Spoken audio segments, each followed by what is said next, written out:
시청자 여러분 안녕하십니까? 여도은입니다. 경제 시그널 10 오늘도 시작하겠습니다. 자, 오늘은 7월 7일입니다. 7일 이렇게 여러 번 겹치면은 왠지 행운을 나에게 좀 불러와 줬으면 좋겠고 하는 그런 마음이 드실 텐데요. 투자에 있어서 행운은 당연히 수익률이겠죠. 내가 지난주에 좀 급락했었던 기존 주도주들이 오늘장 좀 큰 폭의 반등을 나타냈으면 좋겠다. 그동안 좀 내가 담고서 기다렸던 종목들이 드디어 좀 오늘 올라줬으면 좋겠다라는 그런 생각들 많이들 하셨을 텐데 여러분의 바람대로 좀 이루어지고 있는지 모르겠습니다. 자, 오늘장 양시장 현재 빨간불이 들어오곤 있습니다. 코스닥도 약보합권에서 현재 강보합권으로 올라서면서 양시장 지난주에 좀 흔들림을 만회하려는 모습들이 보이고 있는데요. 오늘 시장의 특징도 하나씩 짚어보도록 하겠습니다. 자, 오늘 시장의 움직임은 반도체주는 좀 하락하고 있지만 전체적인 다른 섹터에 있어서의 긍정적인 모습들이 나타나고 있는데요. 첫 번째 키워드부터 한번 확인해 보시죠. 카카오와 네이버 등의 종목들이 다시 오르고 있습니다. 그동안 조정을 보였었던 AI 소프트웨어 종목들의 상승세 나타나는데요. 물론 AI에 대한 키워드 부상이 되고는 있지만 그것보다는 스테이블 코인, 원화를 기반으로 한 스테이블 코인 이야기가 더 많이 화제가 되고 있습니다. 다시 한번 관련된 이야기들이 스물스물 나오고 있기는 한데 사실 실제로 원화 베이스로 된 스테이블 코인이 실제로 상용화되기 위해서는 굉장히 오랜 시간이 걸릴 것이다라는 전망이 있긴 하지만 그럼에도 시장은 기대감이 다시 한번 관련된 종목들의 상승을 만들고 있습니다. 오늘 카카오페이나 다날 등의 종목들도 일제히 상승세 보이고 있고요. 결제 관련한 종목들에 있어서도 강세가 나타나고 있습니다. 또 더불어서 카카오페이가 오르는 것에 더불어 그 네이버 쪽에서도 네이버 페이라는 게 있죠. 저는 개인적으로 사실 각종 온라인에서 결제를 할 때 네이버 페이에 저장되어 있던 그 포인트가 꽤 많아서 그걸 쓰기 위해서 네이버 페이 결제를 참 많이 하는데 그렇게 따지고 보면은 정말 다양한 결제 수단으로 네이버 페이가 많이 쓰이고 있고 스테이블 코인 이야기할 때 카카오페이만 얘기할 것이 아니라 네이버 페이도 분명히 수혜를 받을 것이다라는 기대감을 갖게 합니다. 어디가 됐던 어쨌든 카카오와 네이버에 있어서의 주가 상승 모멘텀을 계속해서 자극을 해주고 있고요. 지난 또 주말 사이에 전해졌던 소식을 보면은 다날에서는 스테이블 코인 관련한 20개의 상표권, 그 이름에 대해서 상표권을 또 출원했다는 소식이 전해지고 있습니다. 각각의 기업들에서도 뭔가 준비를 하고는 있는데 과연 이게 상용화되기 전에 지금 시점에서 우리가 언제 상용화가 될지 모르는 그러한 불확실성 속에서 관련된 종목들을 어떤 관점으로 투자를 해야 될지도 여러분 고민하셔야겠습니다. 자, 두 번째 키워드 이어서 보시죠. 화장품주 이야기 한번 해볼 텐데요. 화장품주 얘기는 사실 제가 작년 이맘때 여의주를 우연히 또 보게 됐습니다. 이게 또 신기하게도 화장품 키워드를 제가 가서 검색을 하다 보니까 작년 이맘때 컨텐츠도 뜨더라고요. 그때도 제가 목 놓아서 화장품주 주가가 더 예뻐진다고 합니다. 여러분 해외 판매 미국 진출 많이 하고 있고요. 실적 더 좋아진답니다. 라는 이야기를 했던 그 내용이었습니다. 그때 투자를 했다면 지금 어떨까요? 정말 대단한 수익률을 기록하고 있는데 화장품주 주가는 지난 1년 사이에도 많이 관련한 기업들이 올랐지만 더 예뻐진다고 합니다. 차트 하나 보시죠. 최근에 올랐던 화장품주 일부 종목들 그러니까 2025년 기준으로 상반기 관련해서 두드러진 모습을 보였던 대표 화장품주의 주가 추이 보겠습니다. 와, APR 대단합니다. 200% 넘는 주가 수익률. 오늘도 한 5, 6% 한 번 올랐다면 좀 시원하게 오르죠. 지난 실적 발표 이후에도 주가가 장중에 상한가를 기록하는 기염을 토하기도 했는데 200% 넘는 가장 두드러진 상승세가 보이고 있습니다. 사실 APL 같은 경우에는 그 디바이스가 굉장히 또 인기를 많이 끌고 있는데요. 미국에서 굉장히 또 유명한 셀럽이 이 디바이스를 사용을 한 그 영상이 저는 또 주말에 저한테 눈에 띄었는데 그 여파가 정말 대단할 것 같고 신제품 출시 얘기도 전해지고 있습니다. 그 디바이스를 바탕으로 한 클렌저 제품인데 우리가 또 클렌징할 때 예전에 한참 유행했었던 게 디바이스 사용하는 거였는데 다시 한번 클렌징 제품이 좀 출시가 된다는 소식이 전해지고 있습니다. 그 다음에 스킨 부스터, 리쥬란 항상 이야기하죠. PDRM 베이스로 한 파바 리서치의 주가도 90% 가까이 올랐고요. 코스맥스 이런 이제 중소 화장품 기업들을 여러 가지 제품들을 만들어주고 있는 회사죠. 99% 급등. 토니몰이나 한국콜마 그리고 아모레퍼시픽, LG생활건강까지 쭉 확인해 보시면 확실히 여전히 중소형 화장품 기업들에 있어서 약진이 두드러지고 있음을 확인해 보실 수가 있고요. 대형 종목 가운데서는 LG생활건강은 여전히 좀 안 좋은 그런 전망이 나타나고 있는 가운데 회복에 대해서도 선뜻 이제 뭐 2분기가 바닥이다라는 얘기가 나오기가 어렵습니다. 그 가운데 아모레퍼시픽 같은 경우에는 그래도 2분기 실적에 있어서는 마케팅 비용을 좀 선제적으로 사용한 것에 있어서 영업이익의 축소가 예상이 되고 있지만 이렇게 2분기에 사용된 마케팅 비용이 하반기에 매출을 끌어올리는 데 영향을 미칠 것이다라는 분석이 있기 때문에 아모레퍼시픽은 긍정적으로 또 제시가 되고 있다는 점 확인해 보실 수가 있겠습니다. 자, 화장품주의 주가는 과연 또 어디까지 예뻐질지 지금 주도주 역할을 하고 있는 APR이나 파마리서치 등의 종목들을 따라가는 것이 좋을지 아니면 하반기 기대되는 대형주를 따라갈지 여러분 고민 나눠보시기 바랍니다. 자, 마지막 키워드 보죠. 오늘 지금 조방원 중에서 대부분의 종목들이 지난주 급락을 했고 다시 한번 반등을 하려는 움직임들이 보이고 있습니다. 지난주 금요일장에 좀 많이 하락했어요. 차트 한번 보겠습니다. 지금 조방원 종목들이 지주사, 뭐 대표적으로 HS 효성이 13%, 코오롱이 12% 급락했고요. 금융주 가운데서도 증권주가 대표적으로 좀 크게 빠졌는데 미래세증권은 10%, 대신증권도 6%.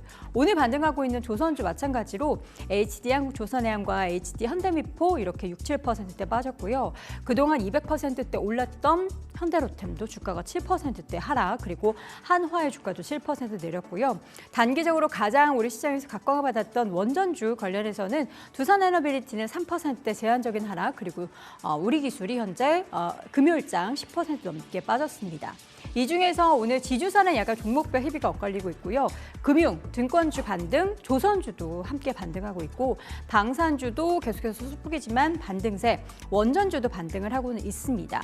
그런데 이 가운데 이제 실적 내용에 있어서 조선에 대한 이야기들이 참 많이 나오고 있죠.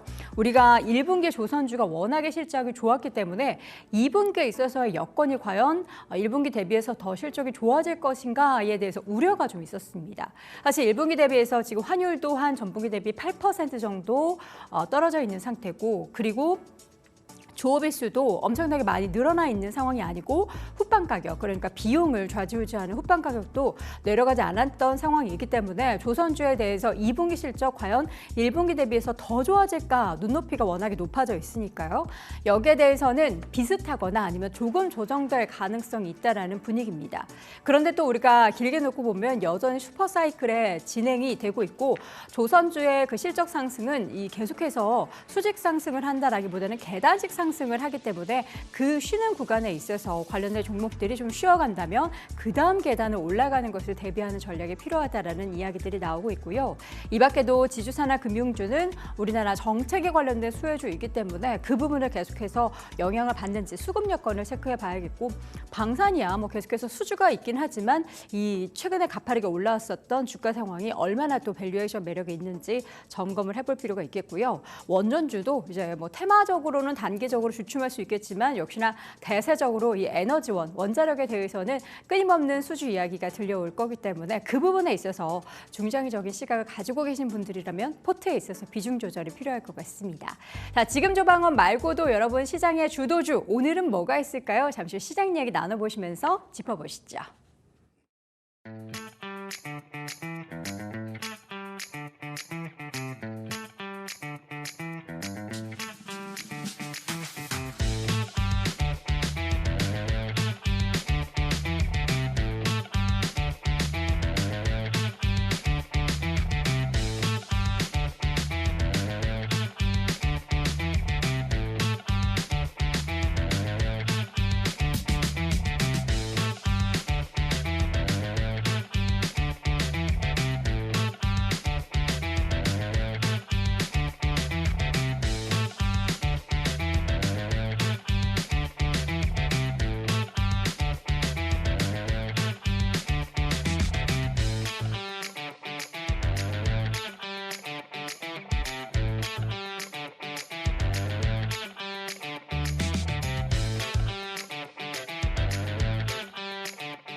경제 시그널 10 함께하고 있습니다. 현재 시각 10시 10분 이제 막 지났고요. 코스피 지수가 저희가 이야기 브리핑하는 동안에 양시장이 모두 약보권으로 좀 밀려났네요. 코스피는 0.16% 하락한 3,049포인트 선, 코스닥은 0.11% 하락한 774포인트 선, 3,000선을 넘고 나서 이를 또 지키기 위한 공방들이 참 열심히 펼쳐지고 있습니다. 자, 오늘 시장엔 또 어떤 특징들이 있는지 오늘 이야기 나눠볼 텐데요. KR리서치 김대준 대표와 함께 할게요. 대표님 어서 오세요. 네, 안녕하십니까? 네, 반갑습니다. 네. 시장이 상승하고 나서의 조정은 당연한 거겠지만 왜 그냥 마음의 욕심으로는 어제도 오르고 오늘도 오르고 금요일에 빠졌으니까 오늘은 좀 올라줬으면 좋겠다. 저의 욕심이겠죠? 불안하시죠?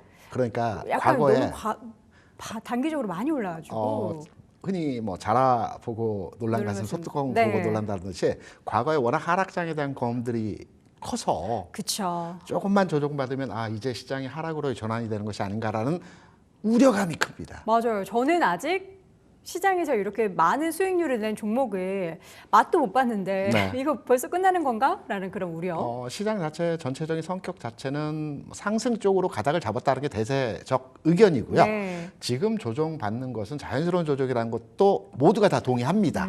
여기서 중요한 것은 그럼 이 조정 이후의 상승이 언제이고 언제 사야 되는지가 중요한 키 포인트이겠죠. 네. 당장은 아니고요. 조만간의 흐름에서 조정이 마무리되는 과정에서 재상승을 틀림없이 보여줄 것이라고 생각을 하고 있습니다. 네. 걱정하지 않으셔도 될 것 같습니다. 네, 걱정 안 해도 되긴 한데 이제 내가 지금 이 박자를 잘 맞추고 있는 건가? 저는 그게 좀 걱정이 돼요. 우리가 지금 조방원이라는 기존 네. 주도주 그리고 여기에 이제 최근에는 반도체까지 붙었고요. 그런데 내가 좀 사려고 봤더니 지금 조방원은 많이 올랐다. 반도체도 내가 사려고 봤더니 단기적으로 또 뭐 SK하이닉스 이런 종목들은 또 꽤 올라서 네. 이거 내가 지금 사도 되는 건가? 이런 또 의구심을 만드는데. 네, 거기에 대한 의문점, 궁금점들은 이 시간을 통해서 해소를 해드려야 되겠죠. 네, 네. 알겠습니다. 그럼 하나씩 좀 풀어보도록 할게요. 지금 저희가 오늘도 키워드를 10가지를 준비했거든요. 뭐부터 좀 볼지 먼저 화면으로 키워드 보겠습니다. 조방원 끝? 그러니까 저것도 궁금하고요. 어닝 서프라이즈. 어닝 서프라이즈가 왜 두 번이에요? 어닝 서프라이즈 1, 2예요? 다른 섹터? 예, K 아이스크림. 요새 또 아이스크림 판매량이 엄청 늘었다고 하죠. 지역 화폐, 도미노, 순환매, 시한폭탄, 아메리카당 창당, 저 일론 머스크 이야기죠. LNG 수입 확대 이렇게 10가지를 정해봤습니다. 첫 번째로는 K 아이스크림을 한번 골라볼게요. 최근에 이제 식품 이야기들도 뭐 소비 쿠폰이다 뭐다 이야기가 참 많은데 K 아이스크림 그 중에서도 식음료 가운데 아이스크림을 꼽은 이유가 있을 것 같아요. 오늘 아이스크림뿐만이 아니고 식품 관련주들이 비교적 플러스권대에서 선방하는 모습들을 보여줍니다. 그러네요. 과거에는 지수가 하락할 때 음식료 업종이 강하다는 현상을 보고 경기 방어주라고 많이 얘기를 했어요. 피해가는 업종이라고 많이들 판단을 했었는데 지금은 그 관점에서의 접근이라기보다는 최근 시장에서의 전체적인 상승의 흐름에서 음식료 업종, 그러니까 삼양식품 제외한 나머지 종목들의 흐름들이 조금 소외된 현상에서의 모습들을 보여줬거든요. 네. 다른 종목들은 다 올랐는데 음식료 업종에 포함된 종목들만이 최근까지 해서 주가가 움직이지 않았습니다. 여기에 대한 반대급부의 현상에서의 주가 상승에서의 흐름이라고 판단이 되고 있고요. 경기 방어주 자체 개념보다는 우리가 이제 소비 쿠폰이라든지 이제 경기 회복과 관련된 여러 가지 내용들이 현재 진행 중에 있지 않습니까? 네. 여기에 대한 수혜가 예상되고 있다라는 측면으로서 해석이 되고 있기 때문에 일시적인 조정에 대한 경기 방어주 성격의 단기 상승 흐름이 아니고요. 네. 전체적으로 종목 간의 흐름을 판단해 보게 된다면 그동안 눌려져 있던 흐름에서의 모습이 이제 상승 전환으로 흐름을 바꿔가는 과정에서의 모습이 아닌가라고 판단되기 때문에 네.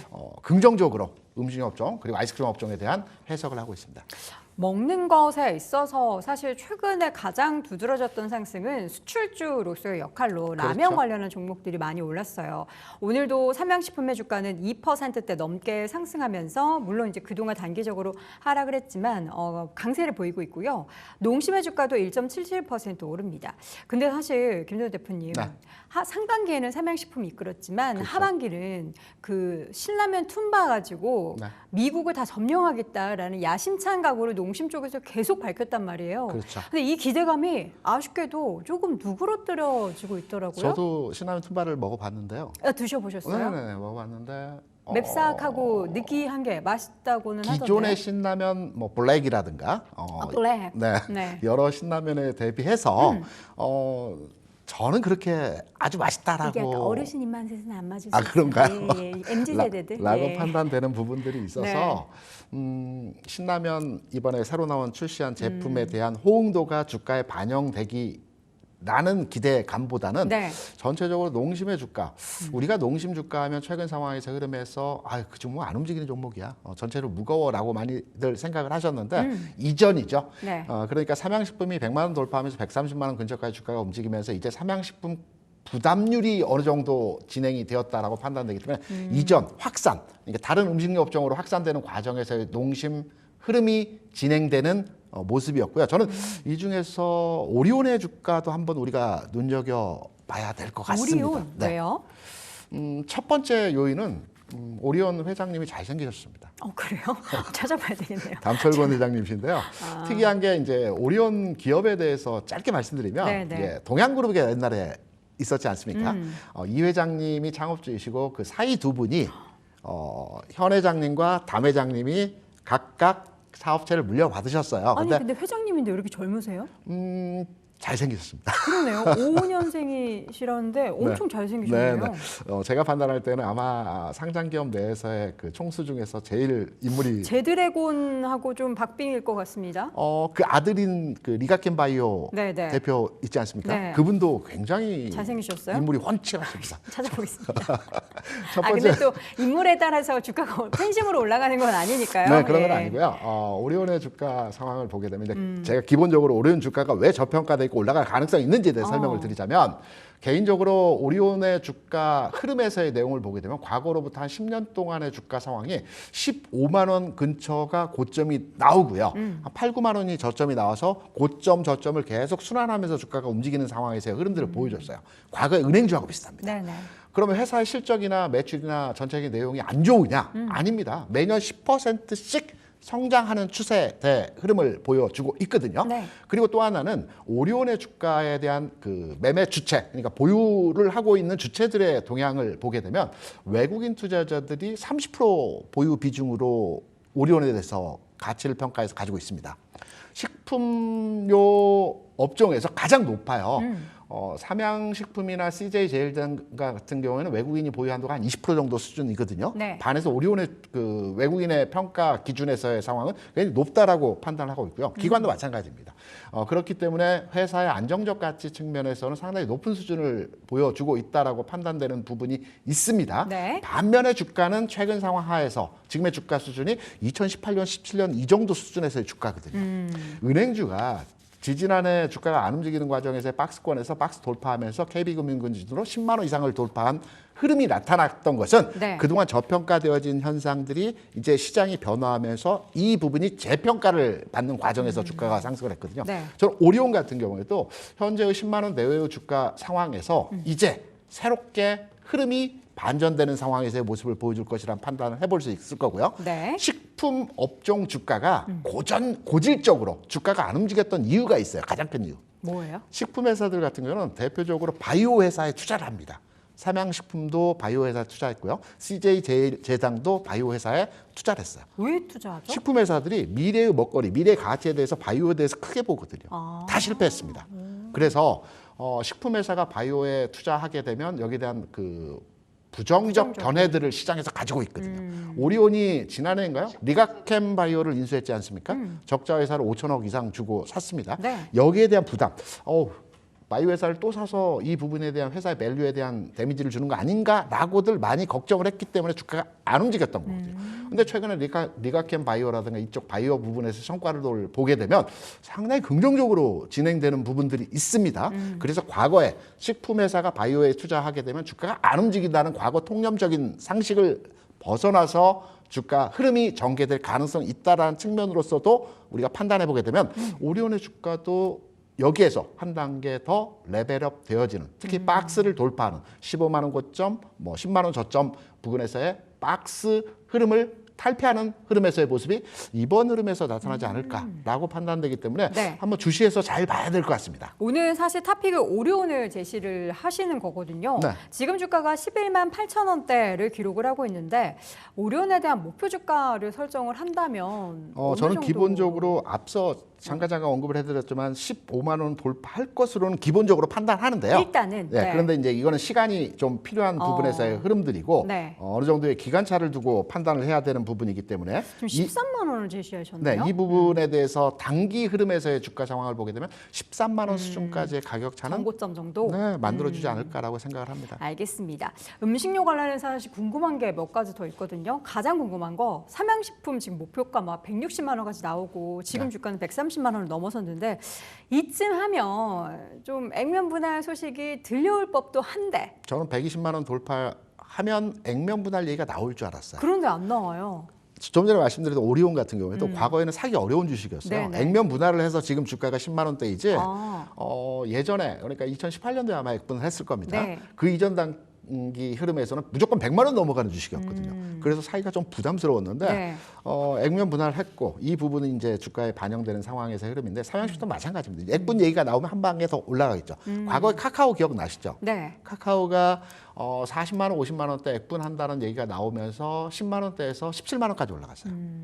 이러한 거의 두배 가까이 액분 올랐어요. 재료가 나오게 되면 주가는 상승할 수 있는 요인들이 있기 때문에 그렇죠. 삼양식품도 뭐 160만 원을 목표 단가로 레포트들이 많이 나옵니다. 이 160만 근거가 네. 여러 이유가 있겠으나 네. 저는 액분에 대한 이슈가 발현된다라고 한다라면 주가의 뭐 슈팅이라고 할까요? 상승 흐름이 나타날 가능성 조만간 나오지 않을까라고 판단을 합니다. 지금 이제 우리 제작진분들도 이렇게 되면은 다 이제 개미 투자자분들이 엄청 많이 수급에 유입에 있어서 역할을 할 것이다.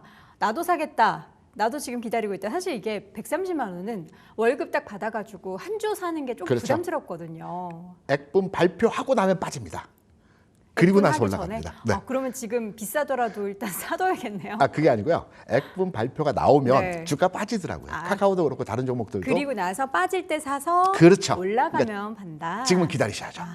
발표 나오고 나서 네. 주가가 하락했을 때 저점 매수하셔서 네. 목표 단가 흐름에서의 가치를 한번 판단하시는 게 좋겠죠. 그러니까 액면 분할에 대해서는 우리가 확신할 수는 없지만 미리 그걸 섣부르게 기대하고 접근하는 전략보다는 안 가지고 계신 분들은 액면 분할하고 빠졌을 때 그때 한번 접근을 해보자. 액분이든 기업 분할이든 이사회에서 결의해서 주총에서 승인을 받아야 되니까 네. 이제 승인 과정에서의 흐름들이 이제 조만간 나타나지 않겠습니까? 이런 절차들을 한번 예상을 해보게 되면 그리 멀지 않은 시점에서 이 부분에 대한 발표가 있을 것 같습니다. 네, 기대 한번 해보도록 하겠습니다. 사실 농심 같은 경우는 앞서서 그 툼바에 대해서 조금 이제 입맛을 덜 마셨다라고 하는데 저는 어제 이거 약간 농심의 뭔가 시그널인가 아니면 또 그 특정 그 연예인 그분의 뭔가 이렇게 빅피처일 수도 있습니다. 그 MZ 세대들이 참 좋아하는 강민경 씨라고 있어요. 다비치에.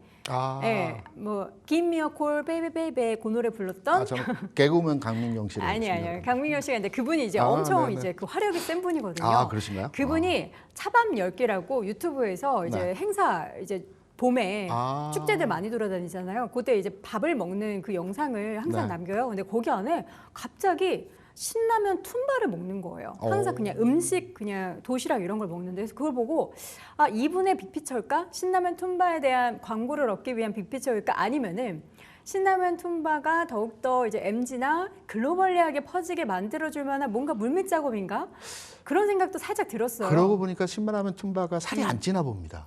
쪄요. 강민경 씨가 굉장히 날씬. 그분은 그렇게 드시고 다음날 안 드신답니다. 예, 그렇습니다. 뭐 그런 노하우도 얘기하더라고요. 네네. 그래서 그런 생각도 좀 들었으니까 여러분들이 신라면, 농심 아직은 포기하지 마시고 그 데이터들 계속 한번 저도 모니터링해서 여러분께 말씀드리도록 하겠습니다. 자, 두 번째 키워드 바로 이어서 보도록 하죠. 이 중에서 뭘 골라볼까요? LNG 수입 확대 이야기를 한번 나눠보도록 하겠습니다. LNG 수입 확대, 이에 따른 수혜 어떤 쪽이 좀 우리 계속 이야기가 나오고 있죠? 뭐 철강 업체도 수혜가 될 것으로 판단되고 있고요. 대표적으로는 이제 그 알래스카 가스정 관련해서 이 사업과 관련된 종목들의 흐름들이 주가에 긍정적으로 발현될 것이라는 얘기들이 많이 있죠. 그런데 여기서 하나 짚고 넘어가야 될 문제가 있습니다. 뭐요? 우리가 이제 도시가스 집에서 이제 매월 관리비 영수증을 받게 되면 도시가스 요금이 부과가 되지 않습니까? 그쵸. 그런데 몇 년 전부터 이 천연가스 가격이 계속 급등락의 상황이 연출이 되고 있어요. 그런데 실제적으로 우리가 사용하는 도시가스의 가격은 굉장히 안정적이란 말입니다. 왜 그럴까요? 정부가 그걸 컨트롤하고 있으니까요. 뭐 근본적으로 정부가 컨트롤하는 게 맞긴 하지만 원자재 가격이 올라가면 당연히 여기에 대한 연동이 에너지 있어야 가격도 올라가는 게 되는데. 당연한 건데 우리가 이제 그 휘발유 같은 거는 연동해서 움직이지 그렇죠. 않습니까? 도시가스 같은 경우는 연동하지 않습니다. 왜냐하면 우리나라에서 가스정 공사를 이제 해외 다방면에서의 진행을 하고 있고 이 계약 관계가 가스전을 개발을 하면 고정 가격으로 뭐 20년, 30년, 40년을 우리가 수입하게끔 최초에 계약을 합니다. 그러니까 가스 가격이 굉장히 낮은 가격으로 개발해 주는 비용 대신에 네네. 낮은 가격으로 20년, 30년, 50년 또는 영구적으로 이렇게 수입을 할 수 있기 때문에 우리나라 가스 수입의 60% 이상이 아마 고정 가격으로 그 수입이 되기 때문에 그렇군요. 국제 원자재 시장에서의 가격이 크게 변화해도 우리 그 도시가스는 요동을 치지 않는 이유라고 합니다. 우리가 그만큼 해외 가스정 개발에 있어서는 뭐 세계 최강급이라고 판단을 하고 있고요. 네네.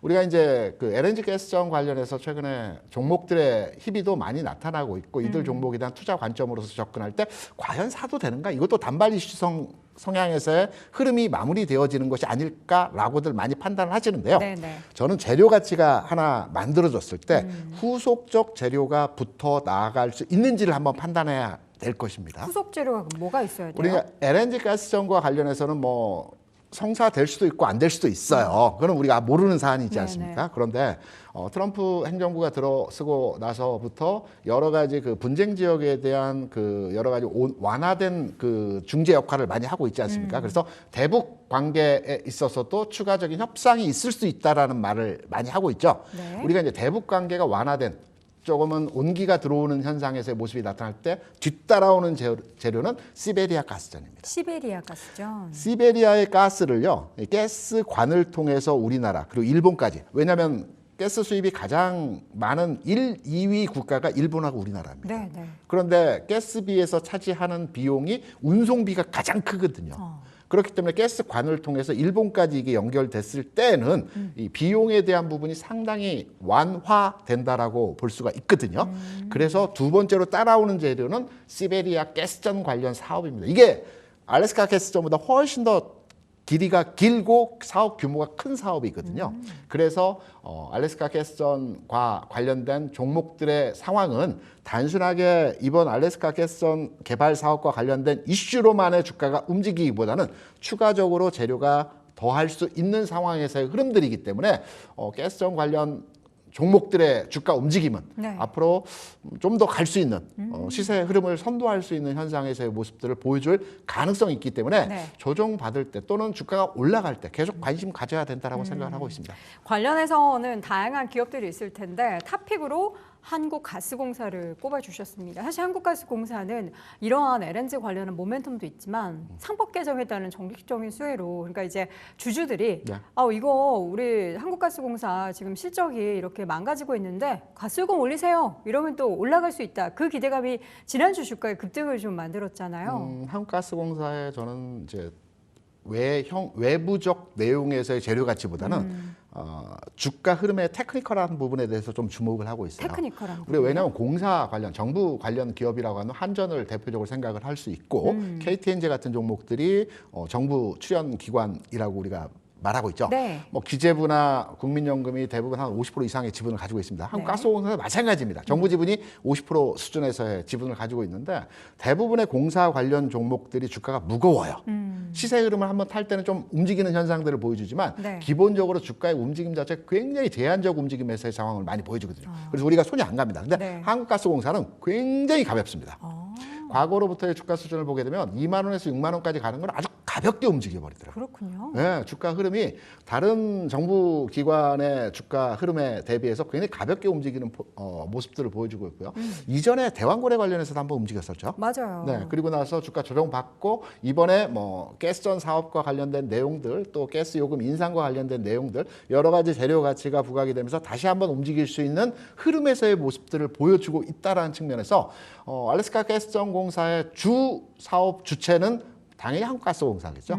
이 부분이 시장에 부각이 되고 이 부분이 시장에서 영향을 줄 때에는 이 종목의 흐름 또한 네. 가벼이 움직일 수 있는 어떤 주가 성격에서의 모습을 가지고 있다는 측면에서 봐야 됩니다. 네. 이런 종목들은 주가가 움직일 때 탄력을 갖고 움직이기 때문에 주가가 어느 정도 올라가서 그때 따라잡게 되면 좀 어려운 부분이 있고요. 네. 오늘 같은 경우에도 주가 오르내림 과정에서 일부 조정받는 모습들도 나타나고 조정도 있지만은 크네요. 네.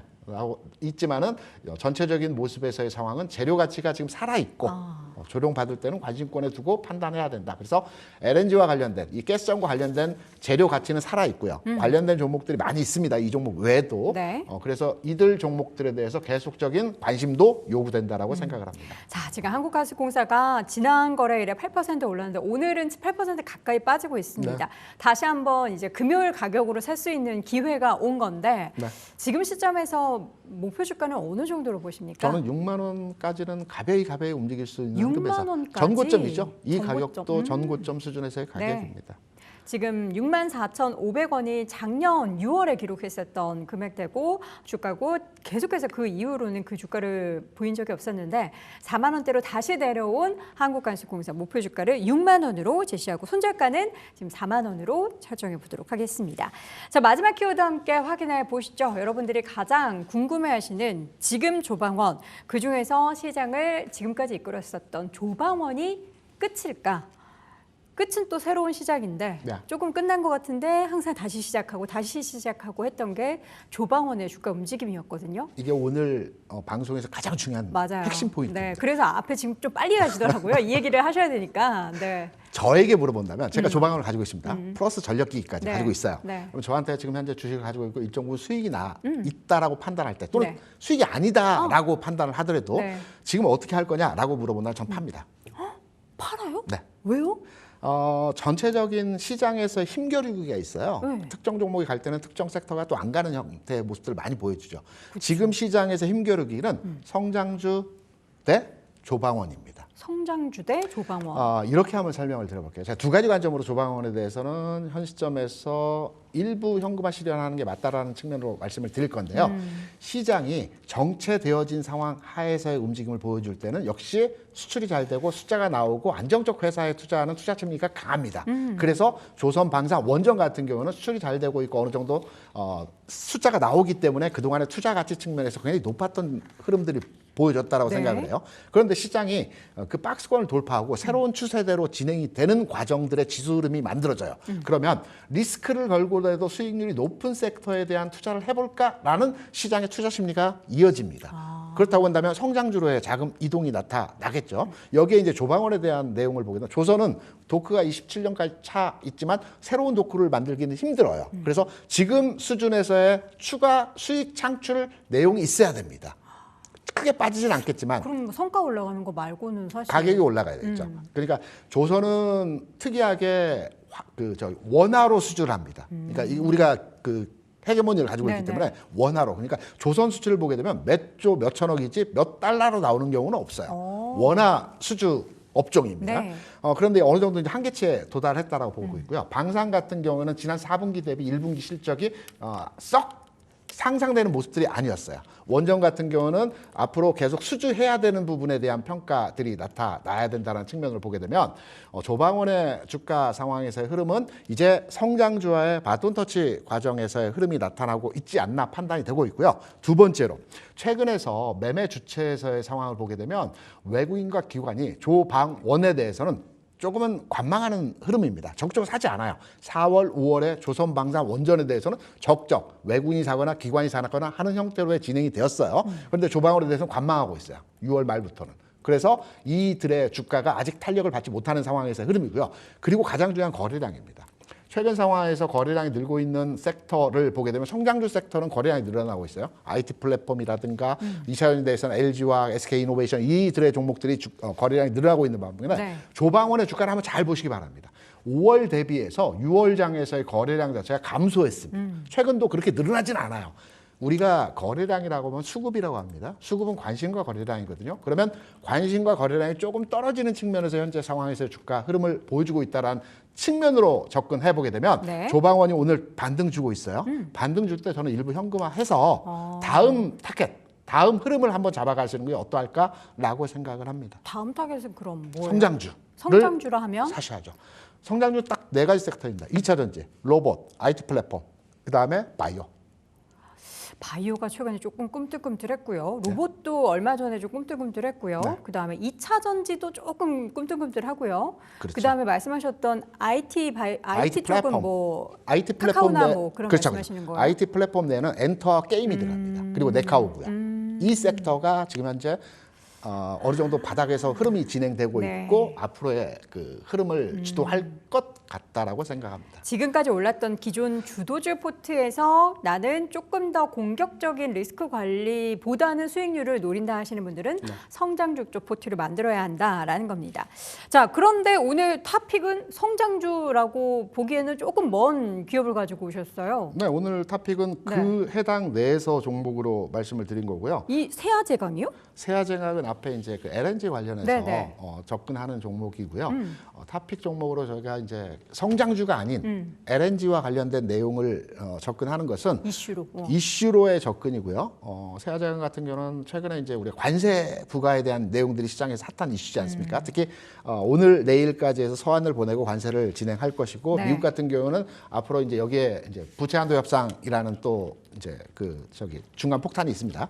그래서 이런 전반의 흐름에서의 모습을 보게 된다라면 LNG 또는 그 러시아 가스관 요 관련한 내용에서의 주가 수준에서의 흐름이 당분간의 재료 가치 측면에서의 부각이 되는 상황에서의 흐름이 나타날 가능성이 있다라고 해서 저는 세아제강에 대해서 시점 관심 가져야 된다 생각합니다. 자, 세아제강 현재 15만 원대 기록을 하고 있습니다. 목표 주가를 어떻게 설정을 해볼까요? 저는 세아제강 같은 경우는 지금 현재 진입하셔도 큰 무리가 없다라고 현재까지는 판단하고 가능하다. 있고요. 18만 원까지 목표 주가를 판단해서 접근하셔도 될 것으로 해석을 하고 있습니다. 네, 목표 주가는 18만 원, 손절가는 15만 원 제시해 주셨습니다.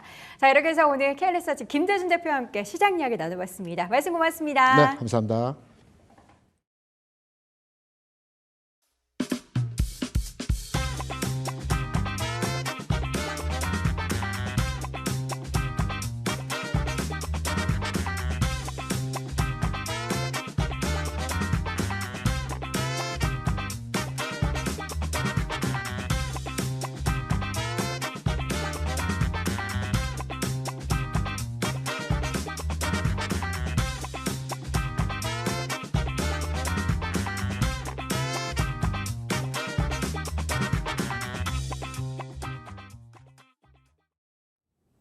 머니체크 시간입니다. 오전장 흐름 정리해보고요. 오후 시장 전략까지 함께 세워보시죠. 오늘 이 시간에는 딜사이트 S의 강호진 전문가님과 함께하겠습니다. 전문가님 안녕하세요. 네, 안녕하세요. 네, 반갑습니다. 오늘 시장 양지수 하락 출발했었는데 상승 전환에 성공을 했습니다. 다만 상승 종목보다는 하락 종목 수가 더 많은 장세가 이어지고 있는데요. 오늘장 흐름은 어떻게 보고 계실까요? 네, 일단은 오늘장까지는 조금 쉬어가는 모습을 좀 보여주고 있습니다. 그래서 특히나 이제 제가 시장이 상승하기 위해서는 외국인의 수급이 상당히 좀 중요하다라고 말씀을 드리는데 오늘 같은 경우에도 외국인이 좀 적극적으로 순매수를 좀 보여주지 않고 있는 상황이죠. 그래서 지금 현물에서는 모두 다 지금 순매도를 좀 보여주고 있는 상황이고 이제 그나마 선물에서 지금 4,200억대 순매수를 좀 보여주고 있는 상황이라고 좀 보시면 될 것 같습니다. 그래서 조금 더 기다려 보시는 게 맞을 것 같고요.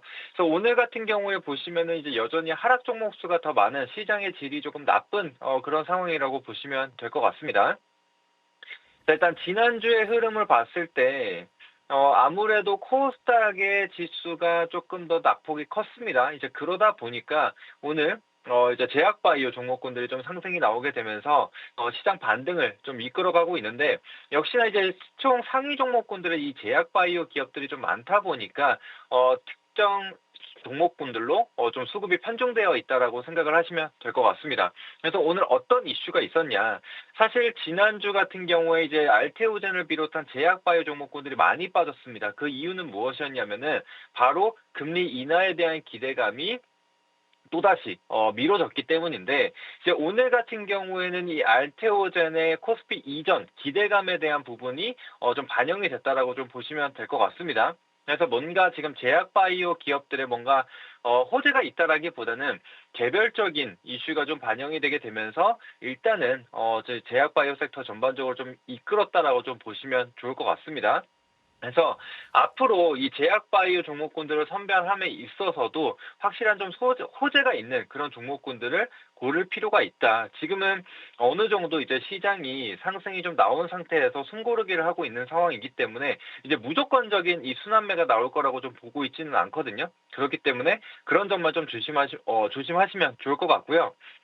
자, 그리고 지금 좀 봐야 될 게 결국에는 이제 시장의 악재와 호재가 어떤 게 있느냐, 이 부분을 좀 살펴보셔야 되는데, 저 오늘 밤 같은 경우에도 이 트럼프 대통령이 이제 관세와 관련돼서 서한을 좀 보내기로 되어 있습니다. 그래서 오늘 밤에 보낼 예정이다 보니까, 우리나라 시간으로 오늘 밤이다 보니까 지금 관망세가 계속적으로 이어지고 있다라고 좀 보시면 될 것 같고요. 또 시장은 결국에 이 불확실성이라는 것을 싫어하기 마련입니다. 그렇기 때문에 지금 미 선물 같은 경우에도 나스닥 기준으로 0.47% 정도의 하락을 좀 보여주고 있는 상황이거든요. 이제 그러다 보니까 아무래도 지금 수급이 강하게 들어오지 않는 반등 같은 경우에는 또다시 오후에 반납할 가능성도 충분히 좀 열어두고 봐야 될 것 같거든요. 그래서 굳이 오늘 갈 필요가 없다.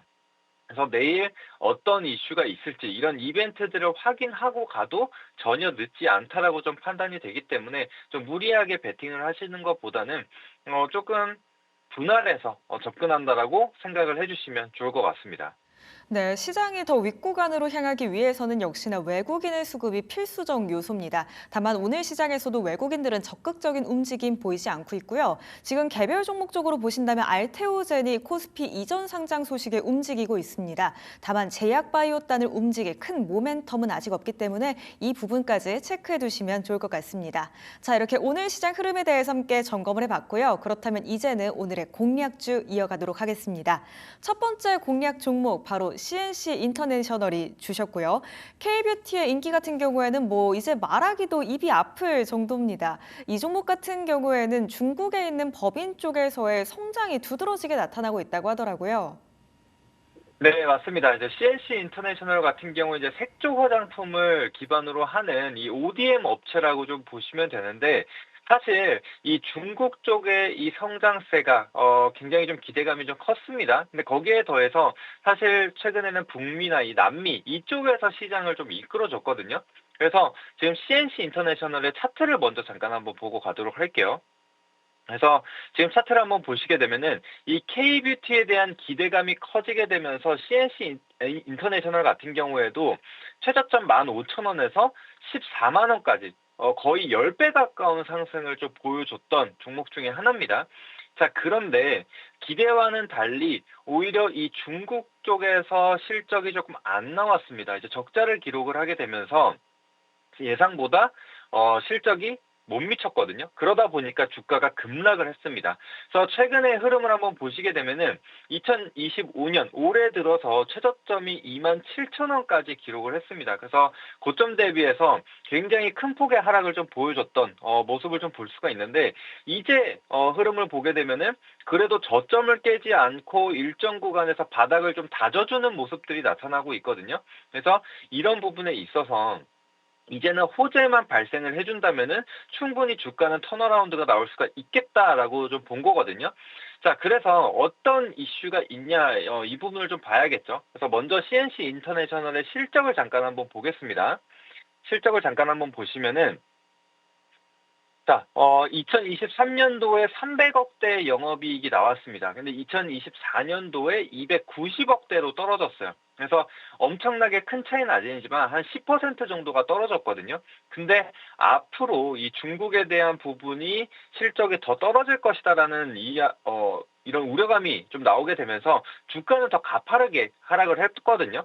그런데 올해 예상 실적을 한번 보게 되면은 매출액은 오히려 더 큰 성장을 좀 보여주죠. 그래서 최대 매출액을 좀 기록할 전망이고요. 영업이익 같은 경우에도 다시 303억으로 일정 구간 좀 회복해 주는 모습이 좀 확인이 되는 겁니다. 자, 실제로 이 분기별 실적을 한번 봤을 때 어때요? 2024년도에 영업이익이 거의 본전 수준, 그러니까 영원을 기록을 했거든요. 자, 그런데 올해 들어서 다시 1분기에 56억, 그다음에 2분기에 74억 원으로 다시금 회복이 되는 모습들이 확인이 되고 있습니다. 그래서 일단은 1분기의 전환에 대한 부분을 확인을 했기 때문에 이제는 저 주가 우상향도 한번 기대를 해보자라고 좀 말씀을 드리는 겁니다.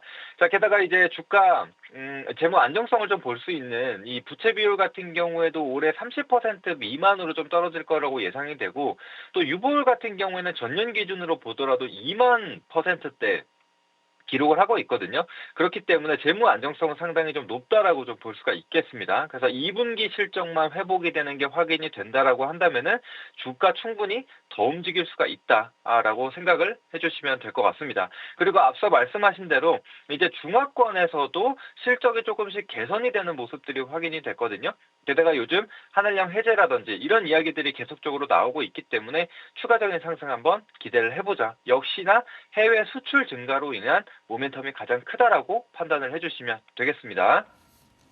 자, 다시 차트로 한번 돌아와서 지금 현재 6% 정도의 상승을 좀 보여주고 있습니다. 그러면서 다시금 121선, 이 장기 이평선 상단으로 종가를 올려주는 모습이 확인이 됐거든요. 그래서 일단은 추세는 돌아섰다라고 좀 판단이 되고, 자, 1차 목표가 같은 경우에는 45,000원으로 잡았습니다. 45,000원이라는 가격대를 보시면 어때요? 이전에 급락이 나온 이후에 이 45,000원이라는 가격대에서 계속적인 저항을 좀 받아온 게 확인이 되거든요. 그렇기 때문에 이번 상승이 좀 다시금 나오더라도 일단은 45,000원 구간에서 매물벽에 좀 저항이 나타날 수가 있다라고 좀 판단이 됩니다. 그래서 일단은 1차적으로 45,000원 구간 돌파를 확인하고, 돌파가 확인될 시에는 이제 241선과의 이격이 꽤나 크게 좀 벌어져 있는 상황이거든요. 그렇다라고 한다면은 지금 현재 가격으로 한 57,500원 정도의 형성이 되어 있는데, 지금 241선이 이렇게 우하향하고 있는 모습들을 좀 볼 수가 있죠. 그렇기 때문에 57,500원, 지금 현재의 기준으로 좀 보긴보다는 조금 더 하락할 가능성을 열어두고 55,000원에서 56,000원 정도까지는 2차 목표가를 높여볼 수 있겠다라고 참고해 주시면 될 것 같습니다. 자, 그리고 하단으로는 지금 이 박스권 하단부가 대략적으로 한 32,000원 정도의 형성이 되어 있는데, 이 가격으로 좀 보기보다는 지금 상단 기준선이라고 볼 수 있는 21 이평선이 이 위에 형성이 되어 있거든요. 현재로서는 한 34,000원 구간이 형성이 되어 있기 때문에 손절가는 34,000원으로 보고, 만약에 이 구간을 벗어나게 된다 그러면 추세가 꺾일 가능성, 혹은 이 박스권 하단 이탈 가능성도 좀 열어두고 봐야 될 것 같기 때문에 34,000원으로 꼭 잡아두시고 보시면 되겠습니다. 네, CNC 인터내셔널 중국뿐만 아니라 북미와 남미 시장에서도 성장을 이어가고 있습니다. 2분기의 실적만 확인이 된다면 주가는 더욱더 상방을 향해 갈 수 있을 것이다 라는 의견 주셨고요. 목표가는 45,000원 1차적으로 잡아보겠습니다. 그리고 손절가는 34,000원 보면서 대응해 나가셨으면 좋겠습니다. 자, 이어지는 두 번째 종목으로는 SFA 챙겨와 주셨고요. 이 종목 같은 경우에는 저도 한 차례 설명을 들었던 기억이 납니다. 자동화와 또 관련이 되어 있는 종목이죠. 네, 맞습니다. 그래서 지난번에도 한 차례 좀 소개를 해드렸는데, 지금 시장 조정으로 인해서 같이 좀 조정을 좀 받고 있기 때문에 오히려 조금 더 싼 가격에 진입이 좀 가능하다라고 좀 판단이 돼서 다시금 좀 말씀드리려고 가져왔습니다. 그래서 말씀하신 대로 이제 스마트 팩토리 솔루션과 관련된 기업이라고 좀 보시면 될 것 같습니다. 그래서 이전에 주가가 굉장히 좀 크게 상승을 좀 보였거든요. 그 이유가 뭐냐면은 이제 실적에 대한 부분도 있지만, 이제 2차 전지 산업이 크게 성장을 하게 되면서 그에 대한 수주가 이어지게 되면서 상승이 같이 나왔었거든요. 자, 그런데 지금 현재로서는 주가가 굉장히 크게 하락을 했습니다. 그 이유는 역시나 이 고객사 중에 하나였던 이 노스볼트에 대한 파산 이슈가 있었다라고 좀 보시면 되거든요. 그래서 사실 지난해에 이 적자 전환까지 했었던 모습들을 좀 볼 수가 있습니다. 자, 그렇기 때문에 주가가 지금 고점 대비, 단기 고점 대비해서는 거의 반토막 난 수준이거든요. 자, 그런데 그럼에도 불구하고 가져온 이유는 이미 이 노스볼트 파산에 대한 부분은 주가에 다 반영이 됐다라고 좀 판단이 되고, 특히나 이제 올해 같은 경우에는 다시금 실적 성장세가 지금 다시 확인이 됐습니다. 실적이 회복이 되고 있는 게 확인이 됐기 때문에 지금은 크게 걱정할 필요가 없다라고 생각을 하시면 되거든요. 자, 지금 연간 실적을 한번 보도록 하겠습니다. 자, SFA 같은 경우에는 2차 전지에 대한 수주가 나오기 전부터 이제 매출액이 1.5조 원 수준, 그리고 영업이익 같은 경우에도 1,000억 원 중후반대를 계속적으로 유지를 해왔습니다. 지금 보시면은 2020년도에 1,600억대, 21년도에 1,800억대, 22년도에 1,600억대를 기록을 했어요. 자, 그런데 23년도, 24년도 갑자기 영업이익이 줄게 됐습니다. 그래서 이게 지금 2차 전지에 대한 영향이 좀 묻어 있다라고 좀 생각을 해주시면 되는데, 올해 어때요? 다시금 매출액이 1.7조 원대, 그 다음에 영업이익 같은 경우도 1,600억대로 회복이 될 거라고 좀 보고 있습니다. 그렇다라고 한다면은 이제 2차 전지 산업과 관련돼서 영향을 받기 전 수준으로 돌아간다라고 좀 보시면 되거든요. 자, 그런데 요즘 2차 전지 산업과 관련돼서 조금씩이나마 긍정적인 얘기들이 좀 나오고 있기 때문에 이제는 추가적인 악재보다는 앞으로에 나올 기대감이 더 크다라고 좀 생각을 하거든요. 자, 그러면은 지금 현재 2차 전지를 배제하고 보는 가격대에서도 충분히 저렴하다라고 좀 판단이 되는데, 여기서 2차 전지 같은 산업에서 좀 긍정적인 이슈가 나온다라고 한다면은 조금 더 주가를 강하게 밀어줄 수 있다라고 좀 판단이 되기 때문에 SFA 같이 한번 보시면 좋을 것 같고요. 자, 그리고 이제 지금 SFA 같은 경우에는 현금도 굉장히 좀 많이 가지고 있는 기업이라고 좀 보시면 됩니다. 그래서 현금성 자산 같은 경우에도 어때요? 지금 3천억대를 좀 가지고 있는 상황이고, 거기에 더해서 자회사 이 지분 가치만 좀 합치더라도 거의 이제 5천억에 육박하는 그런 자산을 좀 가지고 있다라고 좀 보시면 되는데, 지금 이 SFA의 시가총액이 지금 8,200억밖에 되지가 않습니다. 그래서 현금이랑 이 지분 가치만 더해서 보더라도 충분히 좀 저평가에 지금 위치를 하고 있지 않나라고 생각이 되는 부분입니다. 그래서 이제 이 실적에 대한 부분까지 다 같이 반영이 된다면은 충분히 허리 정도까지는 올라올 수 있다라고 좀 판단이 되거든요. 그래서 그 점 참고해서 봐주시면 될 것 같고, 일단은 지금 지난 23년도부터 실적 악화와 함께 엄청나게 좀 가파르게 하락이 나왔기 때문에 좀 상단 매물이 좀 강하게 쌓여 있을 거라고 좀 판단이 됩니다.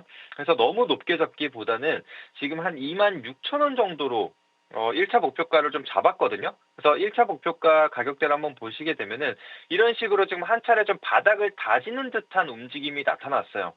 그렇다라는 얘기는 역시나 여기에 저항이 강하게 작용할 수 있다라고 좀 볼 수가 있겠죠. 그래서 그런 점들 참고하시고, 그렇다라고 하더라도 지금 23,000원 수준의 지금 현재가가 지금 형성이 되어 있는데, 대략적으로 한 12% 혹은 14% 정도에 달하거든요. 그래서 일단은 두 자릿대 수익을 좀 만들어 놓고, 자, 그 다음으로 돌파하게 될 경우에는 29,000원, 다음 매물대까지는 열어두고 볼 수가 있겠다라고 생각을 해주시면 될 것 같습니다. 자, 그리고 하단으로는 마찬가지로 지금 장기 이평선이 형성이 되어 있는 25,000원 수준, 마지막 장기 이평선이거든. 121선 형성되어 있는 자리이기 때문에 그 하단으로는 지지선이 없는 상황이에요. 그래서 확실하게 25,000원으로 잡고 봐주시면 되겠습니다. 네, SFA 오늘 시장이 조정을 맞으면서 함께 내려오고 있습니다. 지금이 저렴하게 진입할 타이밍이다라고 설명해 주셨고요. 이 고객사 노스볼트의 파산 여파는 이미 주가에 다 반영이 되어 있다고 합니다. 앞으로는 회복만 기대해 볼 수 있는 자리에 와 있는데요. 목표가는 1차적으로 26,000원 잡아보고요. 손절가는 25,000원 보면서 대응해 나가도록 하겠습니다. 오늘의 마지막 종목은 비츠로테크 준비해 주셨습니다. 고리 1호기 원전 해체 승인이 난 이후로 정말 크게 올랐던 종목인데 지금 다시 봐야 하는 이유는 뭘까요?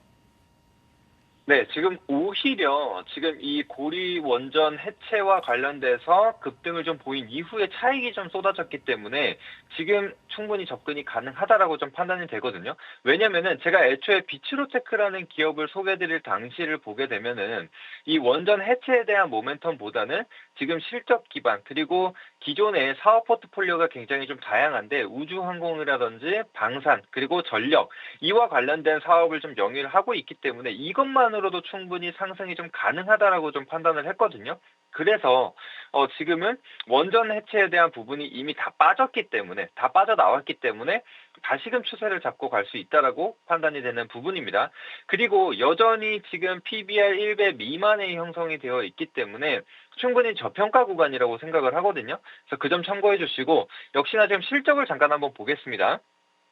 실적을 한번 보시게 되면은 지금 꾸준히 좀 성장을 좀 보여주고 있고, 특히나 지난해서부터 이 실적 성장 폭이 상당히 좀 커졌습니다. 그래서 300억대, 200억대를 기록을 하다가 지난해 처음으로 500억 원대의 영업이익을 기록을 했거든요. 그래서 이 점만으로 보더라도 충분히 중장기 우상향이 좀 가능한 종목이다. 그래서 지금 여기에 원전 해체에 대한 기대감까지 더 붙은 상황이라고 좀 보시면 될 것 같습니다. 그래서 충분히 지금 무난하다라고 좀 보시면 되겠고, 재무 안정성 역시 부채 비율 40% 미만, 그다음에 유보율 같은 경우에도 1,700% 정도를 가지고 있다라고 보시면 되겠고, 자, 그리고 영업 이익률, 이 수익성도 굉장히 좀 좋다라고 생각을 하거든요. 그래서 한 자리대까지 좀 떨어졌었던 영업 이익률이 다시금 12%로 올라왔다. 그래서 단순히 지금 매출 캐파, 영업이익 캐파만 커진 게 아니라 수익성 자체도 좀 커졌다라고 좀 보시면 좋을 것 같습니다. 그래서 조금 더 관심 있게 봐주시면 좋을 것 같고, 다시 차트로 돌아와서 한번 보도록 하겠습니다.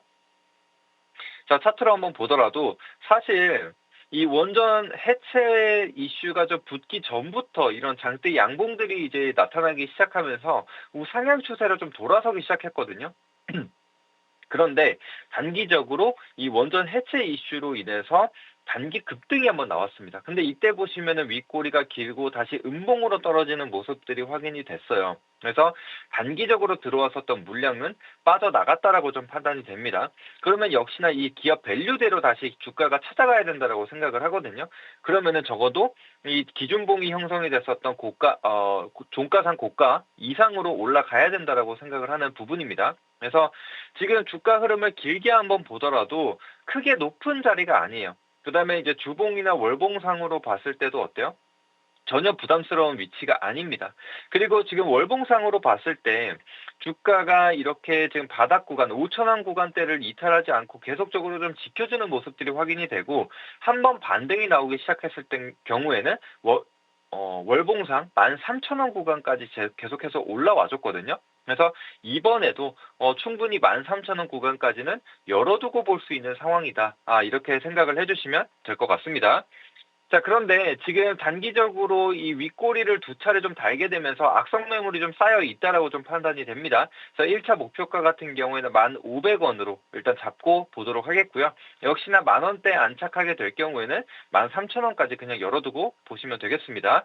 자, 그리고 반면 하단으로는 지금 다음 이평선, 이 수급선이라고 볼 수 있는 60일 이평선이 한 8,000원 구간대에 형성이 되어 있거든요.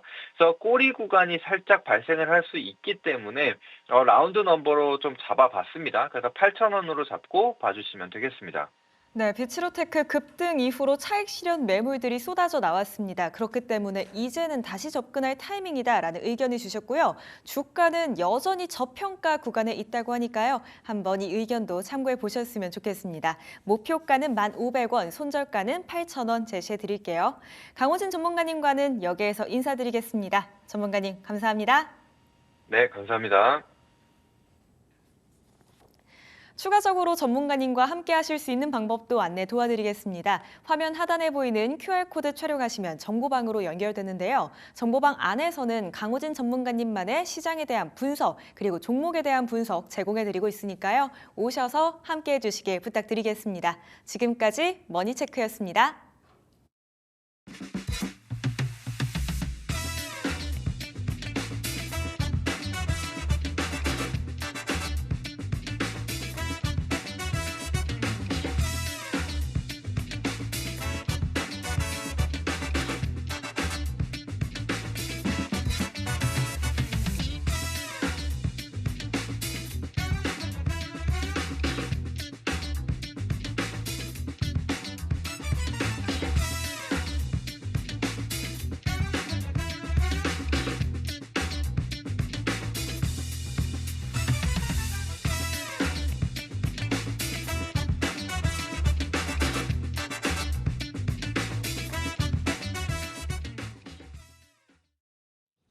네, 딥다이브 이어가도록 하겠습니다. 세상 돌아가는 이야기들을 조금 더 심층적으로 깊이 있게 들여다보는 시간인데요. 과연 오늘은 어떤 이야기에 좀 몰입을 해볼까요? 오늘 이 시간 김성환 시사평론가 모시고 자세한 내용들 짚어보도록 하겠습니다. 평론가님 어서 오십시오. 안녕하세요. 네, 반갑습니다. 지난주에 이재명 대통령이 취임 30일 만에 기자회견을 가졌습니다. 꽤 긴 시간이었어요. 저희가 방송을 진행하고 있는 10시부터 거의 12시까지 2시간여 동안 기자회견을 진행을 했는데 이제 같은 눈높이에서 기자회견을 진행하는 부분도 굉장히 또 인상 깊었다. 뭐 이런 리뷰도 있었고 네. 다양한 내용들로 이야기를 나눴는데 우리 또 평론가님께서는 어떻게 보셨는지 총평을 먼저 좀 들어볼까요? 제가 오히려 여쭤보고 싶어요. 어떤 어떻게 걸? 보셨는지요? 이렇게 여쭤보고 싶은데요. 저는 사실 보지는 못했고 거의 듣고 자막으로 보고 같은 시간에 방송을 하고 그러네요. 있어서 네. 전 일부러 이제 생방송을 계속 봤거든요. 네네. 보면서 대통령이란 어떤 존재일까 이 생각을 먼저 했어요. 대통령이란 네. 어떤 존재일까? 그러니까 이재명 대통령은 대통령이 참 되고 싶었던 사람이구나 이런 생각을 했어요. 그러니까 여러 번 도전을 하시지 않으셨을까요? 그러니까 대통령이 되고 싶은 사람이 있고 네. 대통령이 목표인 사람이 있는 거죠. 그러니까 이재명 그렇고. 대통령은 대통령이 되고 싶어 했던 사람이기 때문에 그동안에 대통령이 갖춰야 될 자격 조건, 대통령은 어떠해야 한다. 네. 이런 것들을 열심히 수련했던 것이 아닐까 이렇게 생각하고요. 대통령이 목표였던 사람이 있었죠. 윤석열 전 대통령이죠. 그러니까 대통령이 되기만 하면 된다고 생각했던 거죠. 그러니까 대통령이 되고 난 다음에 누군가와 소통하거나 아니면 내가 어떤 철학을 갖고 그걸 국민들하고 어떻게 그 철학을 공유할지를 고민하는 게 아니라 네. 내가 생각했던 걸 무조건 강요하는 방식으로 정치를 했던 거잖아요. 사실 정치가 아니었던 거죠. 그러니까 이재명 대통령은 그런 모습들을 보여줬던 것 같아요. 네. 대통령이 생각하는 국정 철학, 방향 이런 것들을 국민들한테 다소 부족한 부분들이 있다 하더라도 특히 의정 갈등 분야에 대해서는 사실 자신이 없다 이렇게까지 얘기하잖아요. 그러니까 오히려 솔직하게 자기의 생각들을 드러내는 모습들이 오히려 국민들한테 더 큰 공감을 불러일으켰다 이렇게 좀 평가하고 싶고요. 네. 정치에서는 이런 말이 있어요. 권력은 쟁취하는 것이 아니라 다른 이에게서 부여받는 것이다. 그러니까 권력은 내가 싸워가지고 내가 가지고 갈 것이 아니고요. 네. 다른 국민들의 평판에 따라서 정치나 대통령의 지위가 좌우되는 거거든요. 그러니까 국민들이 다른 사람이 어떤 얘기를 하는지, 야권에서는 어떻게 바라보는지, 특히 인사 문제나 이런 거에 대해서 여권 내부에서도 비판적인 목소리가 나오고 있는데 그런 부분에 대해서도 또 일정하게 대통령이 나를 지지하지 않았던 국민들까지 같이 포용하는 모습들을 보이는 것. 네. 이런 게 곧 권력은 평판이다라고 하는 말하고 맞닿아 있는 것 같아요. 그러니까 그런 면에서 굉장히 인상 깊었고요. 또 하나를 더 꼽자면 화면으로 아마 보신 분들은 아시겠지만 풀풀이 지역 언론들하고 인터뷰를 하려고 뒤에 백화면에 띄워놓고 있었어요. 그래서 옥천신문 편집장하고 한테 질문을 직접 받았거든요. 그리고 발언 가운데 지역 균형 발전, 지역 분권, 지방 분권에 대해서 굉장히 강조하는 자신의 철학을 얘기를 했는데요. 네. 그게 어느 부분에서 그러면 그게 실현이 될까 이렇게 생각하실 것 같은데 이 소비 쿠폰 지급받는 거 보면 대표적으로 알 수 있어요. 그러니까 소득계층에 따라서 소비 쿠폰을 지급한다고 생각하잖아요. 네. 한 12조 원 규모예요. 그런데 거기에 플러스 알파로 3만 원, 5만 원을 더 받는 분들이 있어요. 그러니까 비수도권의 경우에는 3만 원. 네. 그리고 인구 소멸 지역의 경우에는 5만 원을 플러스 알파로 더 받게 돼 있어요. 예, 맞아요. 이게 바로 이재명 대통령의 철학이 반영된 거죠. 단순히 계층별 소득 구분에 따라서 소비 쿠폰을 지급하는 게 아니라 인구 소멸 지역에 있는 소외된 지역에 있는 분들한테도 그만큼의 더 지원을 해줘야 한다. 이런 부분들이 반영된 게 바로 그런 데서 나타나는 거죠. 네. 앞으로 그러니까 어떤 국정이나 정책을 펼칠 때 이런 장면들을 계속 목격하게 될 것 같다. 또 지역을 나름 각별하게 배려하는 모습들이 수도권 집중화 현상은 뭐 이전부터 계속된 것이니까요. 그쵸. 금방 해소되지는 않더라도 지속적으로 그런 부분에 있어서 노력할 것이다라고 하는 굉장히 강력하고 신선한 시그널을 발견했다고 생각합니다. 네. 보통 대통령의 이러한 대국민 담화, 뭐 기자회견 이런 것들은 국정 운영을 하고 나서 좀 뭔가 안정권에 들어섰다, 뭐 이것저것 이제 사실 그 전 정권에서 뭐 이양받거나 뭐 이렇게 정리하거나 이런 시간이 좀 필요하잖아요. 네. 그래서 한 100일 정도 있다가 진행을 하는데 이번에는 뭔가 정말 소통이 이재명 대통령께서 생각하시기에도 급했다라고 여겼는지 30일 만에 단행을 했는데 이 부분을 왜 이렇게 당겼을까요? 내부적인 조건이 있었던 것 같아요. 내부 조건이요? 외부적 조건이라고 하면은 내란 직후에 이뤄진 조기 대선을 통해서 대통령이 당선이 그렇죠. 됐잖아요. 네. 많은 분들이 아시겠지만 개헌 국면에서 국민들이 굉장히 극심한 갈등에 시달렸던 거잖아요. 그렇죠. 근데 그런 갈등에 시달리고 난 다음에 집권한 대통령으로서 국민들한테 이제 민주주의가 회복됐고 좀 안정감을 가지게 해줄 필요가 있겠다. 네. 그리고 또 국민 통합의 관점에서도 또 대통령이 직접 나와서 국민하고 소통하는 모습을 보여야 할 필요가 있겠다 이렇게 생각하고요. 그건 이제 가장 기본적인 외부적 조건에 따라서 어쩔 수 없이 이런 상황이 놓여 있던 거잖아요. 그쵸. 뭐 계엄을 이재명 대통령이 선포한 건 아니니까요. 네. 근데 그런 조건이 하나가 있고요. 내적인 문제라고 하면 이재명 대통령이 기본적으로 소통이나 이런 부분에 대해서 굉장히 욕심을 많이 갖고 있는 것 같아요. 자신감이 좀 있으신 편이죠? 자신감도 있고요. 그러니까 지금 계속 지역을 다니면서도 어제는 울산을 방문했었죠. 네. 그렇다고 분식집을 갑자기 일정에서 없었던 곳에 방문을 하거나 이런 모습들을 떡볶이집 보이잖아요. 되게 자주 가시더라고요. 딴 데 가셔서도.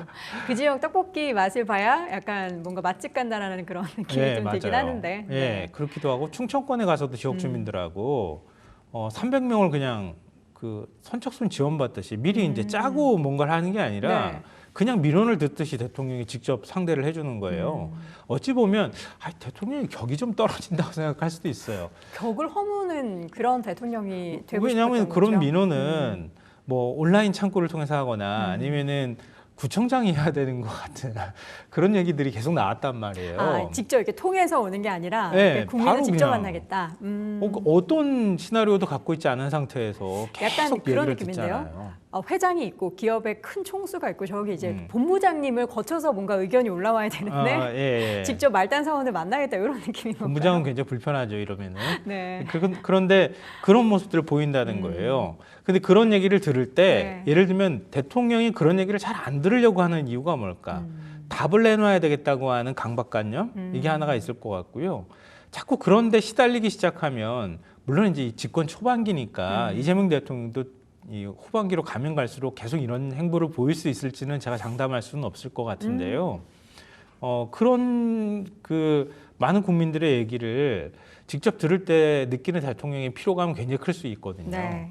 또 그걸 해결하지 못하고 적절하게 답변을 하지 못했을 경우에 오히려 더 언론의 질타를 받을 그렇죠. 가능성이 역풍이 있잖아요. 있을 수 있죠. 근데 그런 것들을 과감하게 지금 하는 거예요. 근데 그거는 이제 동전의 양면 같은 게 있는 것 같아요. 네.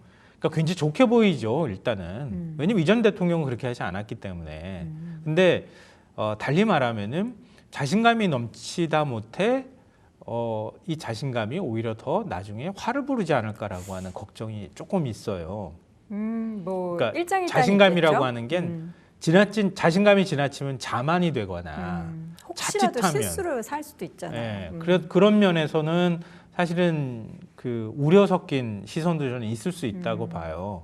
근데 그거는 뭐 대통령이 하는 모든 행보에는 다 그런 이제 양면성이 있는 거니까요. 그러니까 어느 것이 정답이다 이렇게 얘기는 할 수 없는데 그런 모습들을 통해서 대통령이 직접 국민들하고 가까이 다가가려고 하는 노력을 보인다. 또 그렇게 해야 되겠다고 하는 본인 스스로의 생각들이 있는 것 같고요. 네.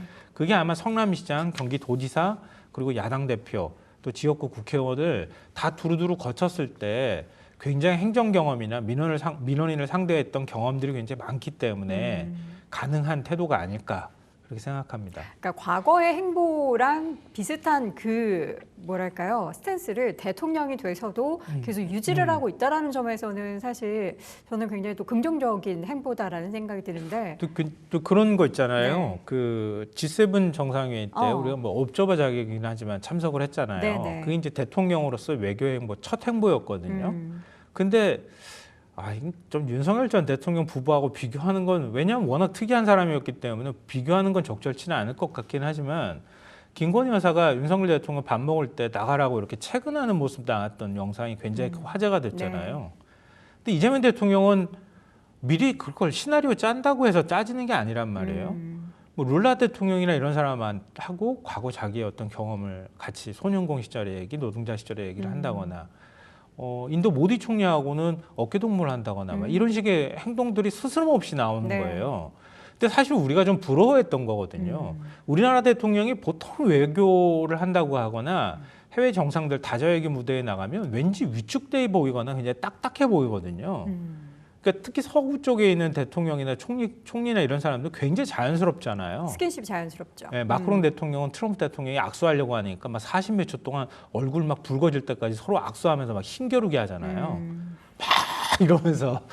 근데 그런 모습들을 사실 국민들이 그런 자연스러운 모습 우리가 주눅들지 않는 대한민국의 어떤 정상이라는 모습을 보기 원하는 네. 그런 바람도 있거든요. 근데 그거는 사실은 훈련이 돼 있지 않으면 가능하지 않거든요. 그렇죠. 근데 그런 다자외교 무대 가서도 굉장히 자연스럽게 자기 얘기들을 하고 아주 스스럼 없이 행동하고 이런 모습들은 뭐 행정가, 정치가, 정치인 뭐 양쪽 경험을 다 했기 때문에 그 오랜 기간 동안에 일종의 뭐 수련을 통해서 자기 근육을 키워왔던 그런 모습 때문이었지 네. 않을까 생각해요. 알겠습니다. 앞으로도 그런 이제 자신감 있는 대통령의 행동과 제스처가 또 국민으로서 또 이제 외부적으로 비춰지는 데 있어서는 자신감을 또 표현하는 거니까 좀 더 미국 마인드처럼 우리도 미국을 넘어서서 그런 모습들을 또 우리 이재명 대통령이 트럼프 보여줬으면 대통령하고 좋겠습니다. 네, 만났을 때도 그랬으면 좋겠고요. 제일 궁금하네요. 아직까지 지금 그 만남이 성사가 되지 않았는데 이번에 사실 기대를 많이 했었거든요. 네. 트럼프 대통령이 그 이란과 이스라엘 일만 없었어도 사실 만날 수 만남이 있었을 성상이 텐데. 됐을 텐데 과연 어떨지 네. 저희가 또 기대를 한번 해보도록 하겠습니다. 살짝 무건 이야기 좀 해보도록 할게요. 이번에 이재명 대통령이 검찰 개혁과 관련해서는 고강도의 검찰 개혁 의지를 다시 한번 내비치는 발언을 국민과의 대화 기자회견을 통해서도 했습니다. 그 발언 내용을 좀 한번 정리를 해볼까요? 일단 언제 어떤 방식으로 검찰 개혁을 할 것인가 이게 관심이 많았잖아요. 그쵸. 특히나 이제 검찰 삼력이라고 하는 예를 들면 이제 검찰의 제일 주요 요직이 있거든요. 예를 들면 이제 법무부 검찰국장 그리고 대검 차장, 서울중앙지검장 이 세 명이 굉장히 중요하거든요. 그러니까 검찰총장은 이제 임명이 안 됐으니까 검찰총장 말고 밑에 넘버 2 정도 되는 자리인 네. 거예요.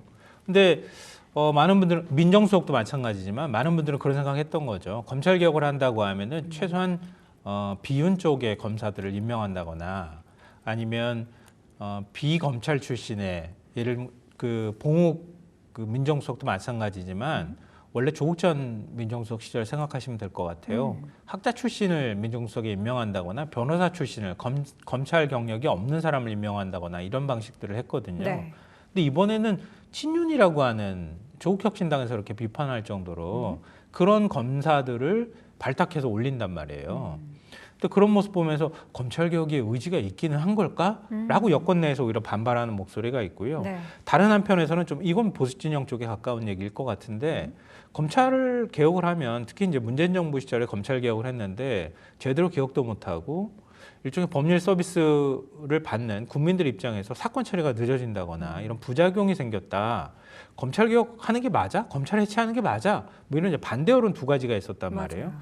근데 그 두 가지 시각을 이재명 대통령은 이렇게 풀었어요. 그러니까 검찰 개혁의 얼개는 추석 전까지 나올 수 있습니다. 그리고 그거는 국회가 해야 할 몫입니다. 이렇게 얘기를 했어요. 네. 그러니까 국회 차원에서 어차피 이제 입법부니까 법을 바꾸는 문제잖아요. 검찰청법이나 이런 걸 다 바꿔줘야 되거든요. 그러니까 국회 차원에서 그런 문제는 적극적으로 추진하고 민주당이 그걸 하는 방향에 따라서 나는 그걸 존중하겠다. 그 뜻은 뭐냐면 민주당이 추진하고 있는 기소 수사 분리하는 문제 거기에 대해서 큰 틀 안에 동의한다. 여기 힘을 실어주는 입장을 밝혔다는 거 하나 하고요. 네. 그리고 친윤 검사들을 중용하는 문제는 많은 분들이 비유로 기억하시는 것처럼 로버트 태권브이로 설명을 했잖아요.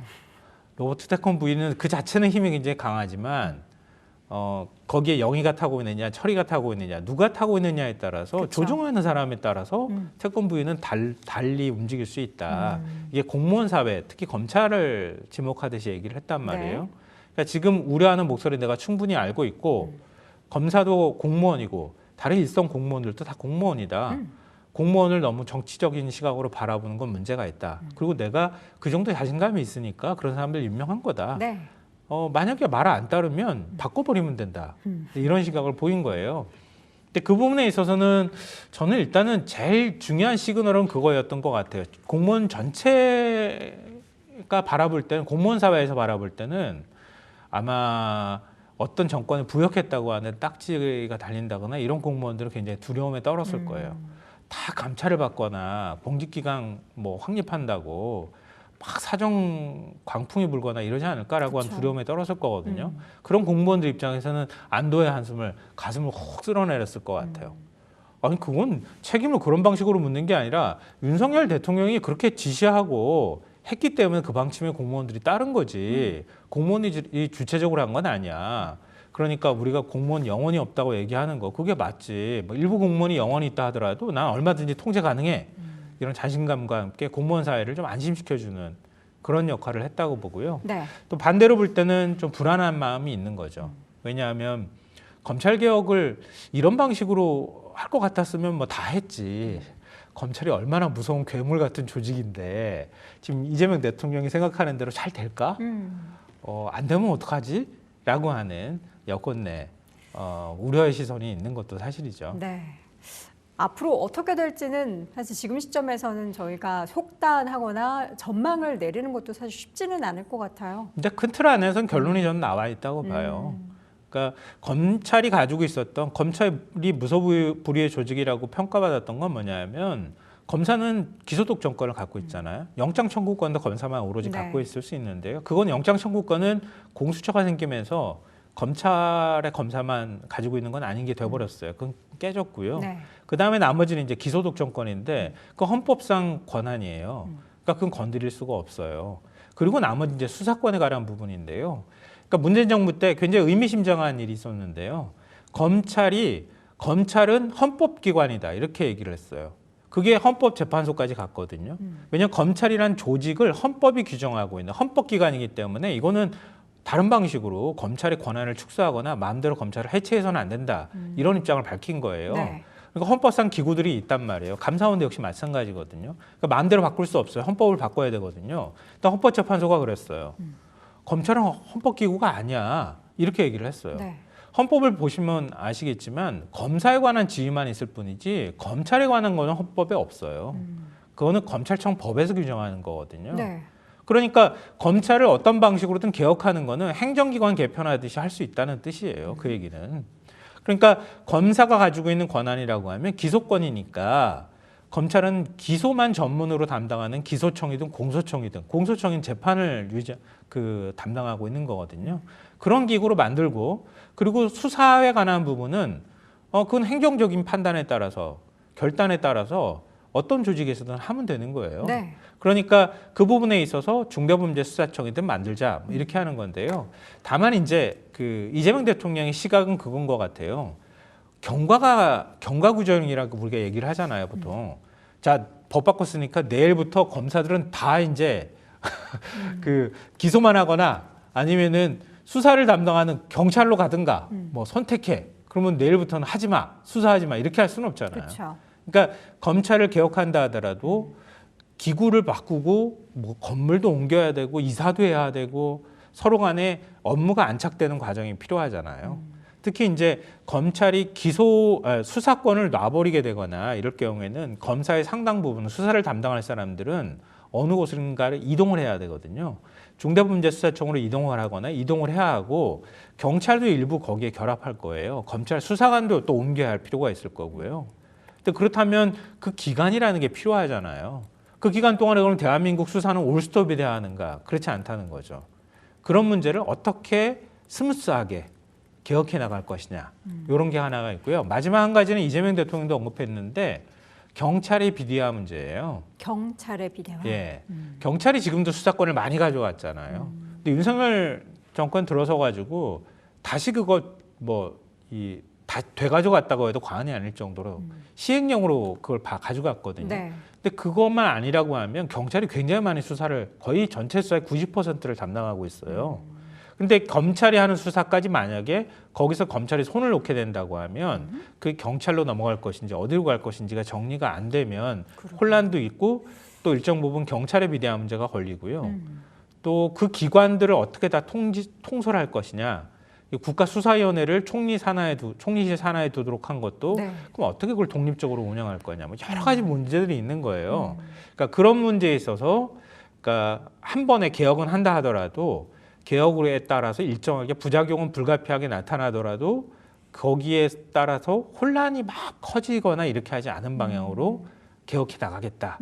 이걸 이제 이재명 대통령이 일정하게 입장을 밝혔다고 보입니다. 네, 이 균형을 맞추는 것, 어느 한쪽의 기관에 비대화를 만들지 않는 것, 그게 또 가장 큰 숙제일 것 같은데 그 부분이 또 이제 한쪽에서는 이쪽이 조금 더 그래서 비대화되면은 이에 따른 문제가 발생한다라고 그렇죠. 지적을 그럴 할 수 수 있죠. 있기 때문에 네, 경찰도 역시 자치경찰제하고 또 연결이 되잖아요.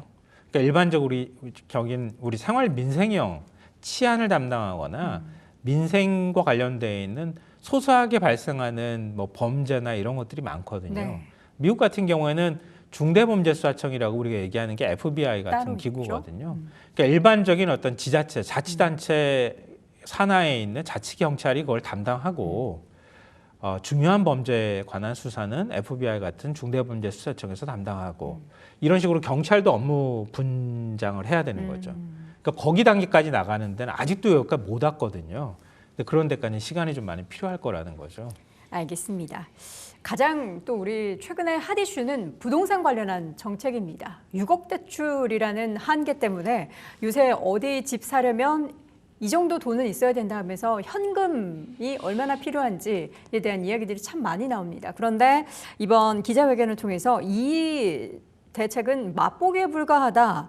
앞으로 수요 억제를 위한 대책들이 엄청나게 많이 남아있다라고 하는데 사실 약간 이게 괜찮을까? 지난 이제 문재인 대통령 시기에 우리가 정말 많은 대책들이 발표가 됐고 그때마다 사실 부동산 가격이 요동치도 올라서 네. 저는 사실 조금 걱정이 되긴 합니다. 걱정 안 되는 사람이 어디 있겠어요? 예. 저도 걱정되는데. 저는 사실 무주택자거든요. 그래서 더 그러면 걱정이 현금을 됩니다. 쌓아두고 계세요? 없죠. 그래서 저도 이제 은행이랑 2대8로 해가지고 생애 최초 이렇게 하려고 하는데 그게 이제 6억이라고 하면 서울에서는 집을 이제 거의 원하는 지역에는 살 수 없는 거죠. 뭐 그래가지고 지금 대출하고 그다음에 거래가 50% 반토막 정도 네. 났다 이렇게 얘기하잖아요. 일단은 이미 집값이 사실 작년부터 뜨기 시작했잖아요. 맞아요. 근데 윤석열 정부에서 대책을 제대로 안 내는 거죠. 더군다나 오세훈 시장이 갑자기 토제로 토지를. 그냥 토지거래 허가제 그냥 확 풀어버리면서 네. 불이 확 붙어버렸잖아요. 그러게요.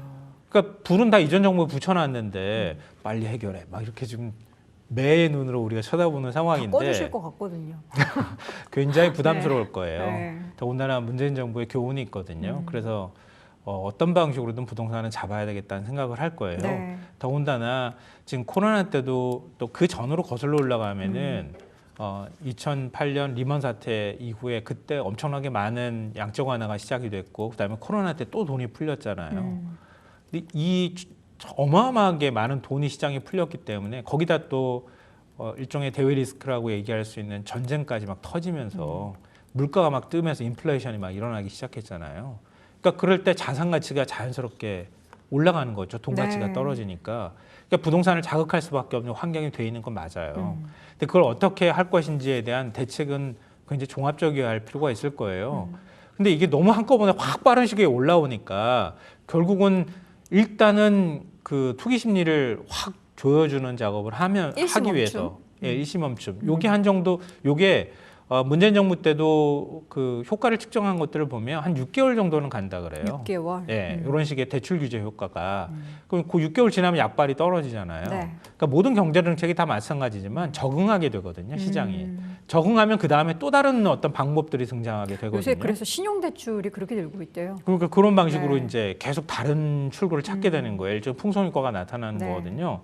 그러니까 그 다음에 어떤 대책을 내놓을 것이냐 이런 부분인데 일단은 사실은 지금 강남에서 거래되는 아파트 가격이 평균 가격 보고 제가 깜짝 놀랐거든요. 그렇죠, 얼마예요? 지금 집 안 샀다고 말씀하셨는데 저 평균 강남에 가격이 꿈도 안 40억이 넘어요. 40억이요? 네, 깜짝 놀랐습니다. 저도. 40억? 14억도 비싸다고 느끼는데 40억? 그러니까 뭐, 6억 평균 가격이 대출 40억인데 이걸 뭐 대출 받아가지고 살 수도 없는 거예요. 34억이 필요합니다. 아니 그러니까 현금 싸들고 가가지고 하라는 말입니까? 이렇게 얘기하는데 그거는 곱지 않은 시선으로 바라보는 거고요. 그렇게 해야 한다고 하는 부자들도 그러니까 그 정도 금액을 만들 사람도 없지만 네. 그렇게 현금 싸가지고 가는 사람들이 왜 그럼 지금 살 거냐? 이건 어찌 보면 투기 심리라고밖에 볼 수가 없어요. 맞아요. 그럼 거기에 따르는 가장 강력한 대책은 어찌 보면 문재인 정부 때 시작했던 대책이에요. 보유세를 많이 늘리는 거예요. 보유세. 네. 아, 근데 또 강남에 정말 한 40년 전부터 쭉 사셔서 나는 그냥 가만히 있는데 내 집 가격이 올랐는데 나한테 그렇게 많은 보유세를 내라 하니 나는 너무 힘듭니다 하는 사실 중장년층 분들도 계시거든요. 옛날에 압구정 현대 계시는 분이 그랬다 그러더라고요. 아, 요즘 너무 힘들어가지고 네. 가정부하고 기사 두기가 참 쉽지 않아요. 너무 힘들어요. 이렇게 그 호소하셨다는 얘기를 제가 반면 들었는데요. 네. 다 그렇게 사시는 건 아, 아니겠지만 그러니까 오래 네. 사셨던 분들한테 사실 종부세는 지금은 실효세율이 안 돼요. 왜냐하면 오래 산 것에 대해서 네. 감액해주는 그쵸, 부분이 그쵸. 굉장히 많거든요. 할인도 되고 또 연세가 많을 경우에 더 네. 많이 할인하고 그렇기 때문에 종부세 부담이 크지 않아요. 근데 그런 분들 일부 분들의 사례를 마치 네. 우리 사회 전체인 것처럼 평가하면은 아. 아마 상대적 박탈감을 느끼시는 분들 굉장히 많을 것 같고요. 네. 물론 이제 그런 거 때문에 네. 외국 같은 경우에는 그런 제도도 있다 그래요. 내가 그러니까 초기에 집을 그냥 사고 난 다음에 내 의지와 상관없이 집값 올라간 부분에 대해서는 과세하지 않는다. 뭐 이런 것들도 있기는 하다 그래요. 그런 기준 되게 신박하네요. 예. 그러니까 다른 방식으로 우회하는 방법들이 또 있다고는 하는데요. 네네. 근데 그 이재명 정부에서는 세제부터 건들 것 같지는 않아요. 그럼 뭐부터 움직일까요? 그러니까 주로 이제 지금 얘기가 되는 것이 투기 지역으로 지정한다거나. 투기 왜냐하면 지역으로 집을 사는 사람은 실소유자가 투기를 조장한다기보다는 집이 있는 사람들이 집을 더 사는 방식으로 하거나 갭 투자를 하는 방식이나 이런 것들 때문에 하는 거거든요. 내가 살 집이 있는데도 불구하고 세 안고. 예, 전세 안고 끼고 들어가면서 사가지고 나중에 시세 차익을 원하는 뭐 이런 수요들이 계속 생겨나는 거거든요. 맞아요. 근데 보유세만 많이 늘린다고 가지고 해결될 문제가 아니라는 걸 지난번에 우리 경험했으니까 네. 그게 가장 실효적인 대책이긴 하지만 국민적 조세 저항의 문제가 생기거나 이런 것들을 우리가 경험했잖아요. 한강 벨트 뭐 이렇게 얘기가 되는 것처럼 그러니까 그런 방법보다는 일단 투기 거래 지역으로 투기 지역으로 지정한다거나 이런 방식을 통해서 집을 두 채, 세 채 뭐 이렇게 가는 그런 사람들한테 대해서는 집을 사기 어렵게 만든다거나 이런 부분들을 한다거나 아니면은 대출을 좀 더 옥죄는 방법들도 있을 거예요. 예를 대출을 들면 옥죄는다. 예. 대출을 지금 현재 같은 방식도 방식이지만 대출을 다른 방식으로 더 집 한 채에서 받을 수 있는 대출 금액을 아예 금액 자체를 아예 규제를 더 줄이든가 이런 방법들도 있을 거고요. 뭐 DSR을 건드리는 방법도 있을 거고 네. 여러 가지 방법이 있을 거예요. 거기다 뭐 공급 대책도 얘기가 나올 수가 있는데요. 그러니까 한 번 발표했다가 시장세 약발 안 먹히면 부작용이 훨씬 심하잖아요. 맞아요. 일단 이재명 대통령이 부동산을 강력하게 내가 잡겠다고 하는 의지는 이번에 보여줬잖아요. 그리고 내가 잡을 자신이 있어라고 하는 얘기까지 국민들이 받아들였단 말이에요. 그렇죠. 오히려 집값이 지금 약간 떨어지는 현상까지 나오고 있다고 하잖아요. 여기에서 충분히 숙고한 대책, 집권 내내 가지고 갈 만한 대책을 확실한 시그널, 앞으로 바꾸지 않을 만한 대책들을 일정하게 공급 대책하고 같이 꺼내놔야 그래야 시장이 야 이재명 정부 들어서는 이제 도저히 안 되겠구나. 그러는 투자하면 안 데다가 되겠구나. 예. 그런 데다가 야 이재명 민주당 정부가 잘하네. 그러면 다음번에 그 또 민주당이 집권할 것 같네. 이런 시각까지 생기면은 10년 동안 못 한다는 뜻이 되는 거거든요. 그러면 이제 시장이 아예 안착이 돼 버리는 거죠, 그게. 네. 그러니까 과거에는 그랬잖아요. 민주당 정부 들어서도 아이 압구정 현대가 제가 볼 땐 대표적인데 재건축 할 수 있었는데도 불구하고 더 좋은 조건 하면서 계속 버티는 거예요. 우리 버틸 수 있어. 돈도 있고 뭐. 그다음 계속 버티는 거죠. 그렇죠. 버티다가 정권 바뀌니까 윤석열 정권에서 촥 하고 올려주게 하잖아요. 그러니까 계속 기다리는 거예요. 우리한테 우호적인 정권이 들어서면 되는 거니까. 이런 시그널이 생기지 않게만 될 정도가 되면 네. 그러면 부동산 시장은 이제 안 되겠다. 그리고 내가 이제 집으로 막 투기해가지고 돈 버는 시대에 이제 갔다. 그래서 대신해서 이제 주식 얘기를 그쵸. 이재명 대통령이 굉장히 많이 하는데 사실 근데 우리가 생각해 보면 평론가님 집을 투자하는 것은 뭐 투기적인 그런 자금에 있어서 1가구 뭐 3주택 뭐 2주택 이렇게 하시는 분도 있지만 내가 어쨌든 가격이 내려가도 내가 살 집 하는 날을 제대로 똘똘한 한 채 사시는 분들도 있으시고요.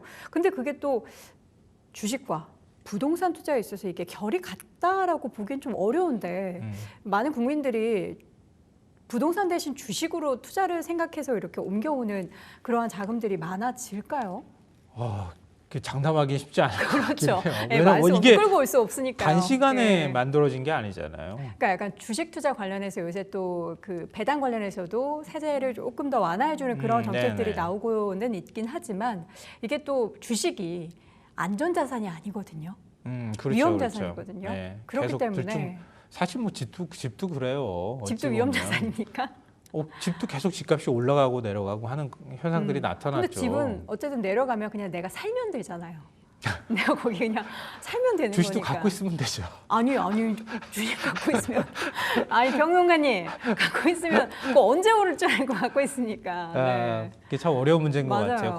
국민의 인식도 바꿔야 네. 할 필요가 있고요. 맞아요. 그동안에 집을 통해 가지고 자산을 불려나가는 게 일종의 이제 당연시 불변의 됐죠. 법칙 같이 네. 깨지지 않은 맞아요. 법칙이었었잖아요. 집은 아니- 땅은 배신하지 않는다. 네. 부동산은. 그러니까 뭐 예를 들면 똘똘한 채도 사실 그런 네. 수요일 것 같아요. 맞아요. 그러니까 뭐 예를 들면 문재정부 그 전에 집을 샀던 분들 같은 경우에 지금 아파트 값이 2배 이상 경험한 분들이 아마 많이 있을 거예요. 맞습니다. 근데 주가는 그만큼 올랐나? 그렇지 음, 않다는 거죠. 맞아요.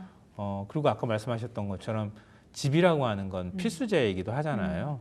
그러니까 그런 면에서 주식하고는 좀 다르다 이렇게 생각할 수 있는데요. 네. 또 역으로 생각하면 필수재 가지고 자꾸 투기하는 거 이걸 우리가 언제까지 이거 당연하다고 받아들여야 될까? 그거 가지고 가계부채가 언제 터질지 맨날 전전긍긍하면서 이렇게 국가 전체의 어떤 경제까지 걱정할 정도로 가계부채를 우리가 늘려가는 방식으로 계속 이렇게 할 수 있을까? 버틸 수 있을까? 나중에 가서 거품 빠지면 그때 가면 어떨까? 모두 거지되는 거잖아요. 리먼 사태가 그래서 발생한 거 네. 아닙니까? 그러니까 그런 것처럼 그러니까 집에 대한 수요는 있을 거예요. 있고 공급 대책 내놓을 때도 제가 볼 때는 서울의 투기 심리를 자극하지 않을 만큼의 규제가 있는 선 안에서 서울 안에서 집을 더 더 지을 수 있는 방법들이 뭐가 있을까? 그리고 또 이미 만들어 놓은 신도시에 좀 더 많은 집을 지을 수 있는 방법은 뭐가 있을까? 그리고 기존에 확정된 신도시는 얼마나 빨리 속도감 있게 더 많은 주택을 공급할 수 있는 방법이 있을까? 네. 이런 것도 같이 아마 얘기가 될 거예요. 그거 외에 예를 들면 끊임없이 집을 투기하듯이 투자가 아니라 진짜 투기해가지고 돈을 벌겠다고 하는 수요는 확실하게 잡을 만큼의 뭔가 대책이 필요하다. 그리고 그런 선 안에서 시간이 오래 필요하겠지만 일단 주시장이나 이런 돈의 흐름 자체가 주식시장이 계속 대한민국에 좀 비전이 있구나라고 하는 확신, 제도적 어떤 보완, 상법 개정안은 마찬가지일 거고요.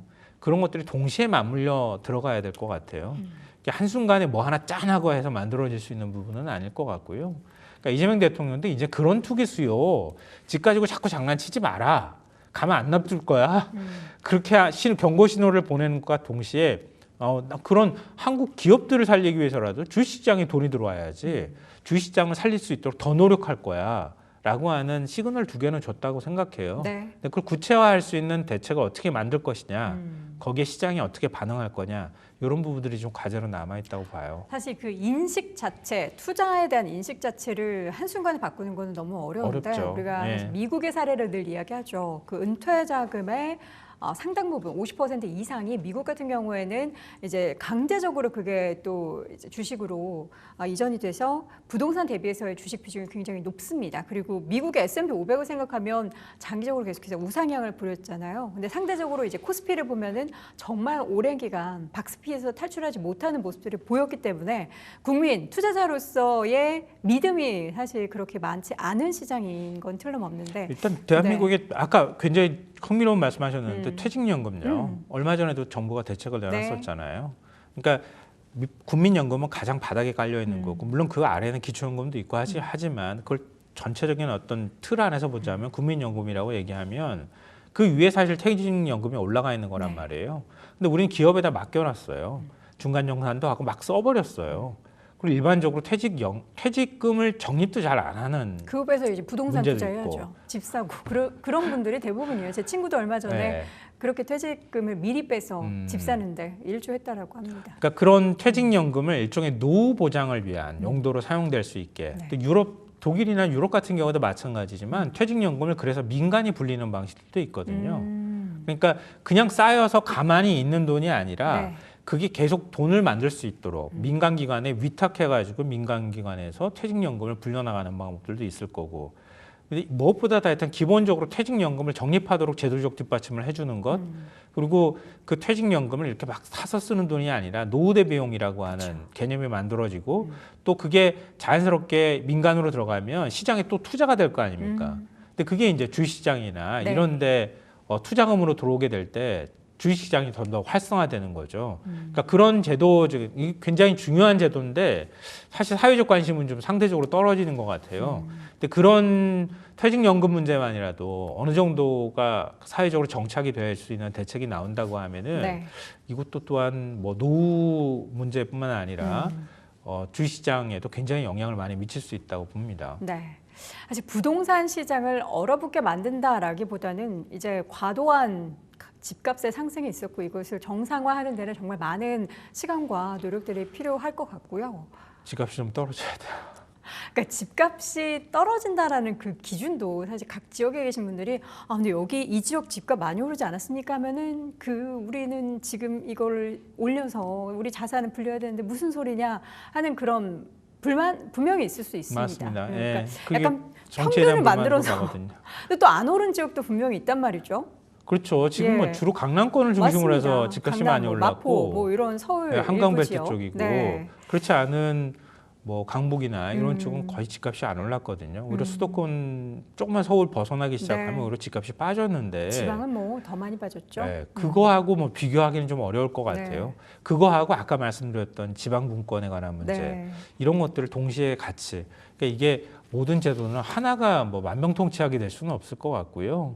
그러니까 지역 분권 문제까지 같이 연결이 되고 또 거기에 지금 얘기 나오는 것처럼 지방 국립대를 살리는 문제라든가 거기에 지역 클러스터를 만드는 거 네, 하고 그러니까 그리고 각 지역별로 광역화하는 작업들 하는 문제. 광역화도 사실 비판적인 뭐 찬반 네, 네. 논란이 있기는 하는데요.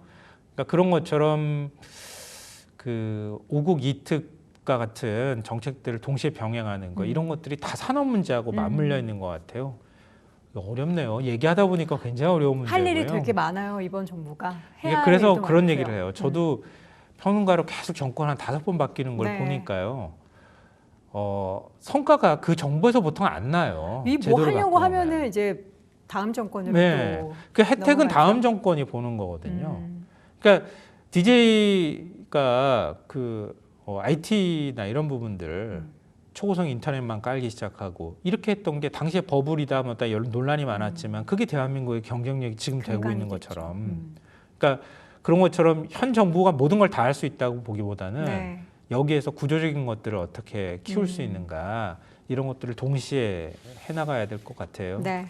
이재명 정부한테만 다 모든 걸 기대하기는 어려울 것 같고요. 근데 기대를 할 수밖에 없는 게 뭔가 되게 빨리 정책을 만들고 빨리 추진하는 그 행보를 보면서 기대를 안 할 수가 없습니다. 뭔가 오늘 제가 그 네. 기사를 보면서 아마 이거 관심 있으신 분들이 별로 없으셨을 텐데요. 시간을 제가 너무 많이 네네. 먹었네. 그 이번에 추경에 광주에서 목포로 가는 KTX 노선을 좀 더 빨리 가는 기존 호남선을 이용했거든요. 네. 그 노선을 다시 놓는 거에 예산이 배정이 됐어요. 네. 배정이 됐는데 기존에는 제일 단기 노선을 선택했다 그래요. 근데 무안공항을 거쳐가는 노선에 대한 예산이 논의를 배정이 하고 됐다는 있나요? 거예요. 근데 이거 무안공항 하면 기억나시는 게 있을 거예요. 이번에 이재명 대통령이 광주 내려가서 그랬죠. 광주공항을 무안공항으로 통합하는 작업을 할 때 지역 갈등이 생기는 거예요. 무안에서는 아니 광주에서 전남도하고 공항을 그러니까 전투기가 뜨고 내리는 거 때 굉장히 시끄럽거든요. 광주 도심에 있는 공항인데 무안하고 통합하면 그 무안은 시끄러워도 된다는 뜻이냐? 그럼 무안에다 뭘 줄 거냐? 이랬더니 그러면 정부 예산이나 재정 지원을 해주겠다, 1조 원을 해주겠다 이렇게 얘기를 하니까 무안에서 당신들 말을 어떻게 믿습니까? 이렇게 나온 거예요. 그러니까 이재명 대통령이 내가 보증할게요, 해줄게요, 우리 대통령실에 TF 만들게요 이렇게 얘기를 했거든요.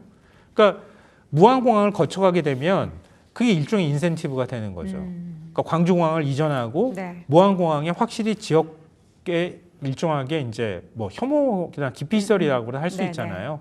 거기에 따르는 지역 주민들의 혜택이 돌아갈 수 있게 만드는 것. 이런 게 다 반영이 되는 거 아닌가. 그러니까 아주 작은 정책 하나처럼 눈에 안 보이는 거에도 하나하나씩 들여다보면 그런 게 이렇게 반영이 돼가는 거예요.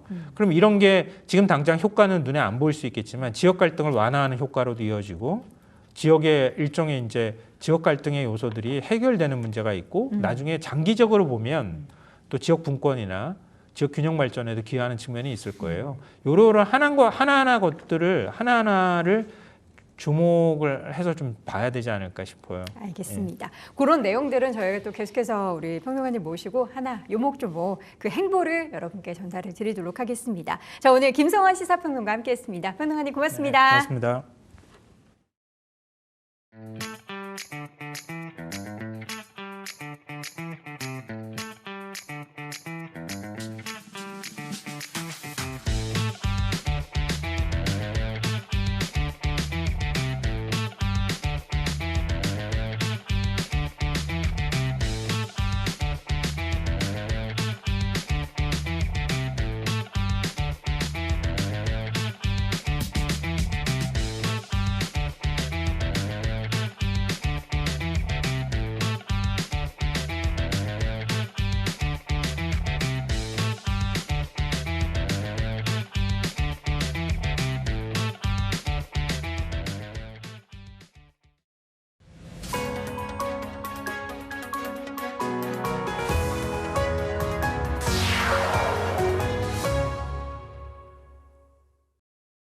네, 이슈 플러스입니다. 오늘도 짚어볼 내용들 헤드라인을 통해서 확인해 보시죠.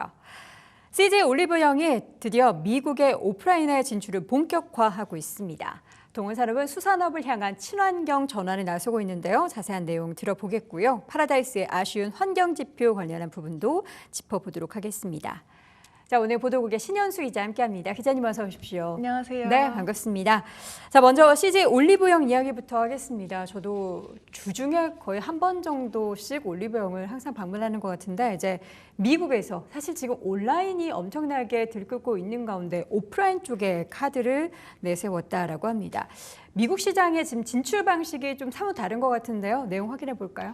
네, CJ 올리브영은 올해 2월 미국 캘리포니아주에 미국 법인을 세웠습니다. 사실상 오프라인에 본격적으로 나가겠다는 신호탄인데요. 이선정 대표도 당시 중소 K-뷰티 브랜드들과 함께 이 글로벌 시장에서 지속 가능한 생태계를 만들겠다고 밝히면서 이 단순한 브랜드 수출을 넘어서 이런 플랫폼형 확장을 하겠다고 밝혔습니다.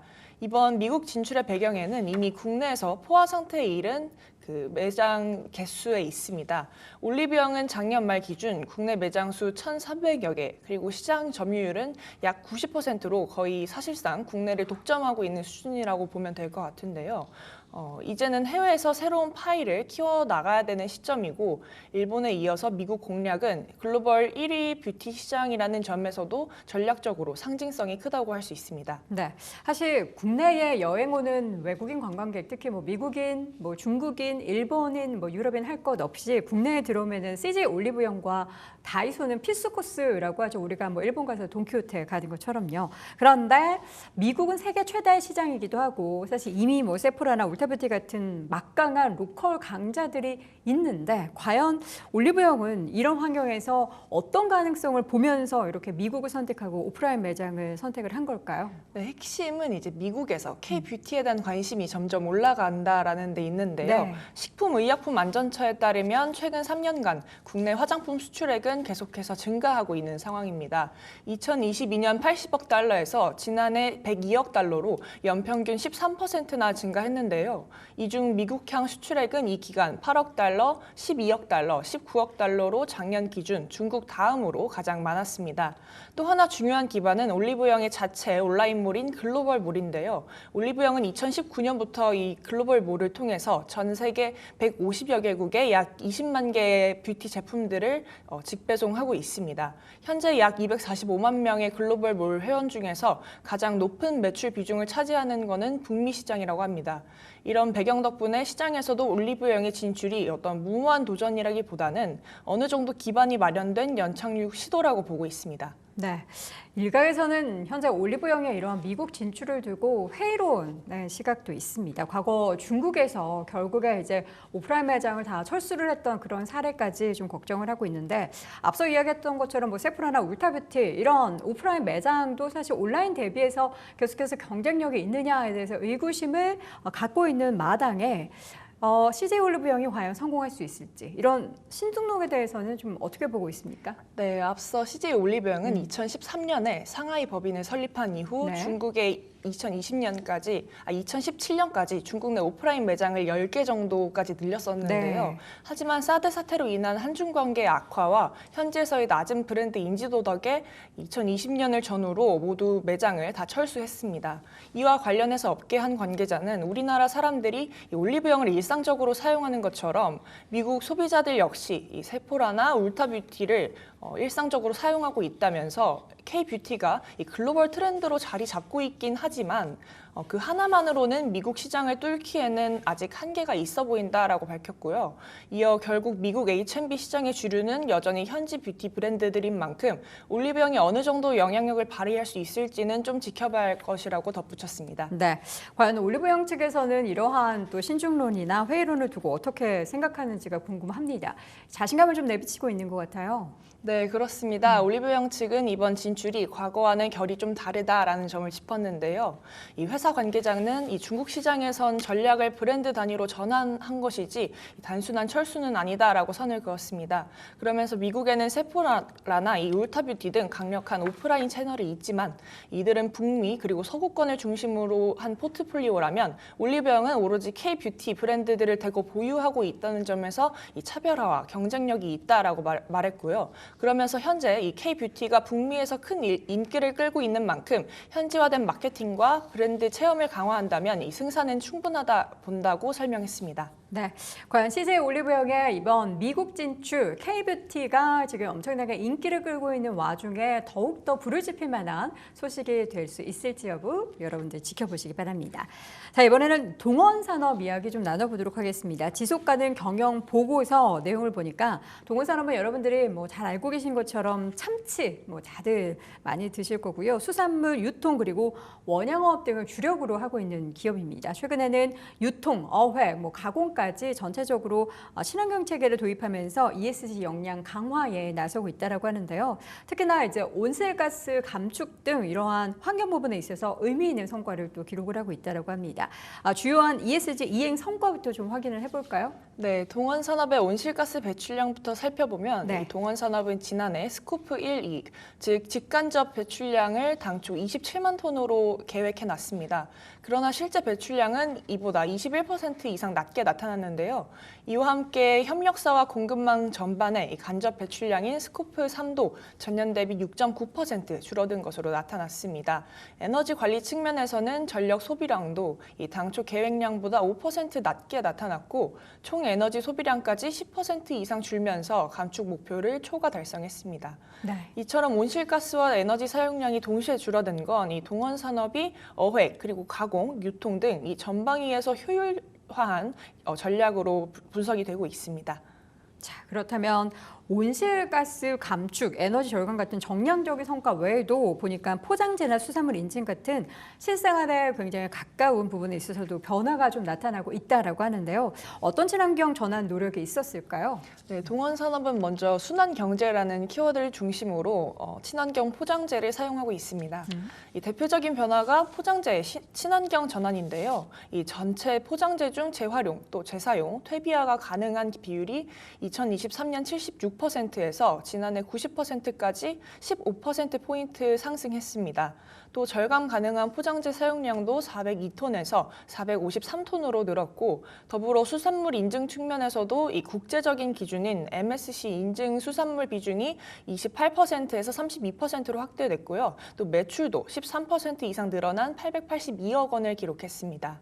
자, 이 지금 경제적으로 봐도 또 친환경적으로 봐도 동원산업의 행보가 굉장히 또 지켜볼 만한데 이러한 감축 성과나 인증 확대가 가능했던 배경이 궁금합니다. 지금 보면은 생산과 물류 과정에서 구체적인 기술적 변화 혹은 설비 개선 같은 게 좀 있었다라고 하죠. 네, 그렇습니다. 우선 부산과 이천 물류센터에 이 냉동 창고 자동화 또 스마트 하역 설비를 도입해서 에너지의 효율을 좀 끌어올렸었고요.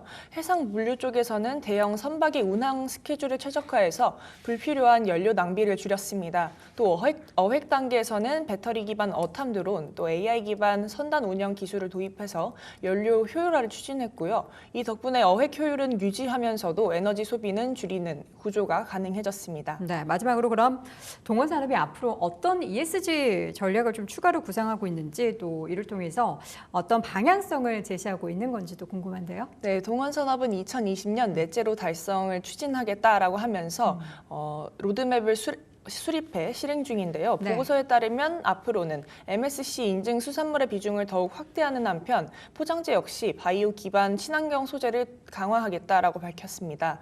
또 자사뿐 아니라 공급망 전체의 온실가스 감축을 위해서 협력사와 이 스코프 3 협력도 본격적으로 추진한다고 밝혔고요. 또 에너지 비중 확대, 일명 아리백도 달성 목표 중 하나입니다. 회사 관계자는 2020년을 탄소 중립을 원년으로 삼아 넷제로를 선언한 이후 해양 및 그리고 사업장 환경 인근을 보호하는 데 노력해 왔다고 밝히면서 앞으로도 이 불확실한 글로벌 환경 속에서 지속 가능한 가치 창출을 지속해 나갈 것이라고 밝혔습니다. 네, 마지막으로 파라다이스 소식 확인해 보도록 하죠. 파라다이스가 처음으로 지속 가능 경영 보고서를 내놨는데 ESG 3대 축 가운데 어떤 부분이 좀 개선이 됐고 또 어떤 부분이 아쉬웠는지 짚어보도록 하겠습니다. 네, 파라다이스는 지난달 26일 이 보고서를 발간했는데요. 사회와 지배구조 영역에서는 이 고용 안정성과 이사회 독립성이 한층 강화됐다는 성과를 얻었지만 환경 부문에서는 다소 아쉬운 성적을 받았습니다. 특히 온실가스 배출과 에너지 사용량이 전년 대비 모두 늘어나면서 개선 과제도 분명히 드러났습니다. 사회와 지배구조 부문에서는 구체적으로 어떻게 변화가 좀 있었나요? 네, 먼저 사회 영역을 보면 이 정규직 내 여성 비율은 44%까지 올라오면서 성별 다양성은 또 확보한 상황이고요. 네. 자발적 이직률 또한 절반 이하로 떨어졌습니다.